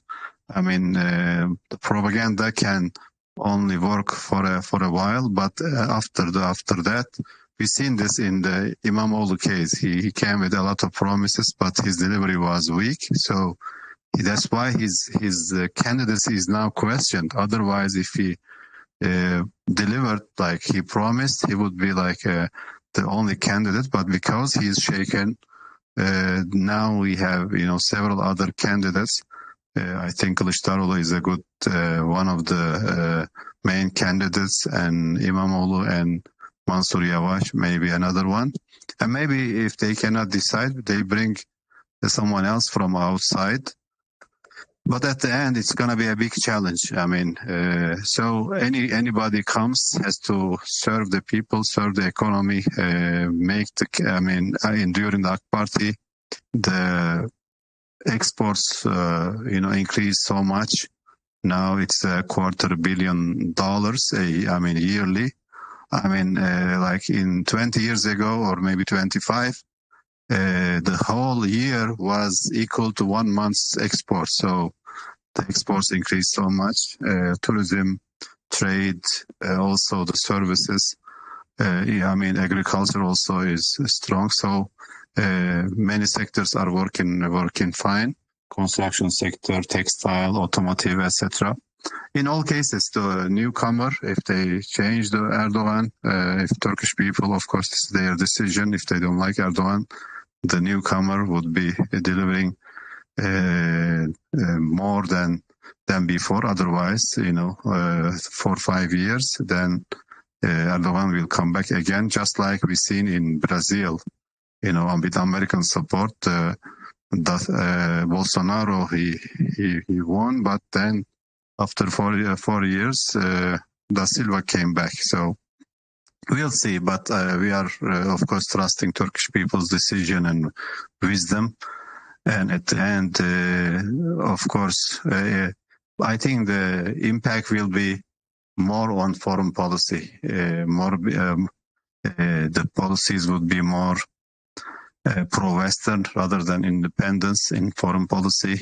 And with the Arab world, maybe there will be less interest in the Muslim world or Arab world. And traditionally, especially CHP is a pro-Western country, and they will maintain this if they come to power, but if they come. So we'll see. To wrap up, Mr. Omar, you want to add something also? I just want to say that, the thing you mentioned about criticism coming from Mr. Babajan on the Bayraktar, it was really something very surprising, even for me as a outside observer. And I think what you said just now about more focus on the Western world and less focus on the Muslim world, on the global South, as we say in general, I think it looks quite interesting. One thing, I don't really understand that Turkish possible contenders, like we saw the Istanbul mayor going to do Umrah in Mecca, although usually we see him going to the holiday resorts of Bodrum and other places. So how would this impact his standing with more conservative Turkish voters? And this also shows that the Turkish opposition really wants to quote that specific section of society, and it's not confident that it will be going to win just by getting votes from the respective constituencies which the opposition has depended upon, or as it's been said, the Generation Z or the young generation. So it shows that the opposition still feels that they have to get votes from this core constituency of AKP, which shows that the election is quite balanced. And even the Ankara and Istanbul mayoral elections, they were lost by AKP, especially the Istanbul mayoral election, by a few thousand votes. So it's not a very big difference. It's just a matter of turnout probably at that day of the election. And but in any case, let's hope that the elections go well, peacefully, and whoever comes, they improve Turkish standing, and also they continue some of the policies which have been opted by the current government, because they have really strengthened and projected Turkey as a global actor standing for against injustice and for the marginalized and oppressed people. So I think this will be a key for many of the people, outside observers, who follow Turkey. Thank you. Thank you. Because we are over 2 hours, but you raised a good topic, and because the room is recorded and it is listened to many times, even after the program, which we know it was double than the live listeners with the Arabic version that we did last week, and I'm a very serious topic to understand Turkish politics, because Turkish people are mostly conservative and they like their Islamic Muslim identity and history, and religion plays a serious role in politics also, and especially the CHP's image that they are against Islam and religion. Of course, Kılıçdaroğlu made a big effort to disprove that or to reverse that, but still sticking this idea. And he knows that this would be, he has to change this image. So he suggested to, he suggested to offer a new law guaranteeing freedom of hijab. Okay, it's one of a very serious topic, and so he want to also prove that he is not against hijab, and he want to guarantee the freedom of hijab and wearing anything that you like. But this, of course, a kind of a smart move that maybe cancels this negative image, but tactically, of course, legally, there is no law that banning hijab right now. So what's new in this? And when Kılıçdaroğlu or the Table of Six, the opposition, suggested this idea, this law, Erdoğan said, there is no legal problem. Let's make it a constitutional guarantee. Of course, this is like raising hands in politics, in poker, whatever you call it, by Erdoğan as a kind of against this. So it shocked the opposition because they dislike religion, so they don't want them to give a constitutional guarantee. We know their tendencies. Well, this is not secret also. So there is now a big kind of hesitation and kind of a resistance, but not declared. They don't want to say we are against the constitutional change and to secure freedom of guarantee, freedom of religion. Now this process is in the parliament now going on. How they will vote, of course, ideology is important, and it is for if culture and ideology takes an active role, it is the advantage of AK Party. If economy and other things come to the top agenda, it is maybe opposition's advantage.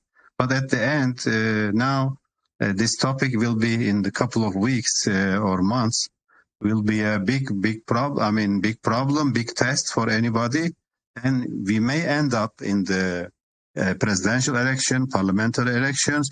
We may end up also a referendum on a legal article, maybe securing freedom of faith and religion, etc., or kind of maybe giving advantage. And also they will put some family values that, of course, LGBT and other things are more, they're aligned with the CHP, and they'll be opposing that. But how they will do with the conservative population, it's going to be a big challenge. So it's going to be, let's watch on this, how this constitutional change, and this may also split the opposition because, Saadet Party and İYİ Party, they'll be supporting this this suggestion, this amendment, and very critical point that will affect maybe the final outcome if it goes with cultural lines. Previously, religion and ban on hijab and all these played a big role in politics. We'll see how it's gonna come out. So very interesting points we discussed so far. Thanks also raising Umar at maybe in the final, but it is very critical. And of course, if they put, people, when they go to elections, they vote for a package. If they vote for a yes on the referendum, they go for Erdoğan and other issues. So depends on how the agenda is set. So we'll have a critical discussion. We took a good part of discussions, but it is more complicated than this, and we hope to maybe repeat it in a month or so, maybe two, when elections come closer. But looks like May 14th is the election date. So we have 4 months till that time. Wish the best, and thanks for everybody. Thanks to everybody for listening, and hope to see you again. Thank you, Professor. Have a good night. Have a good night. Thanks for helping Omar, Ibrahim, and other speakers and listeners. Wish you the best. And thank you, and a good night. A good night, sir.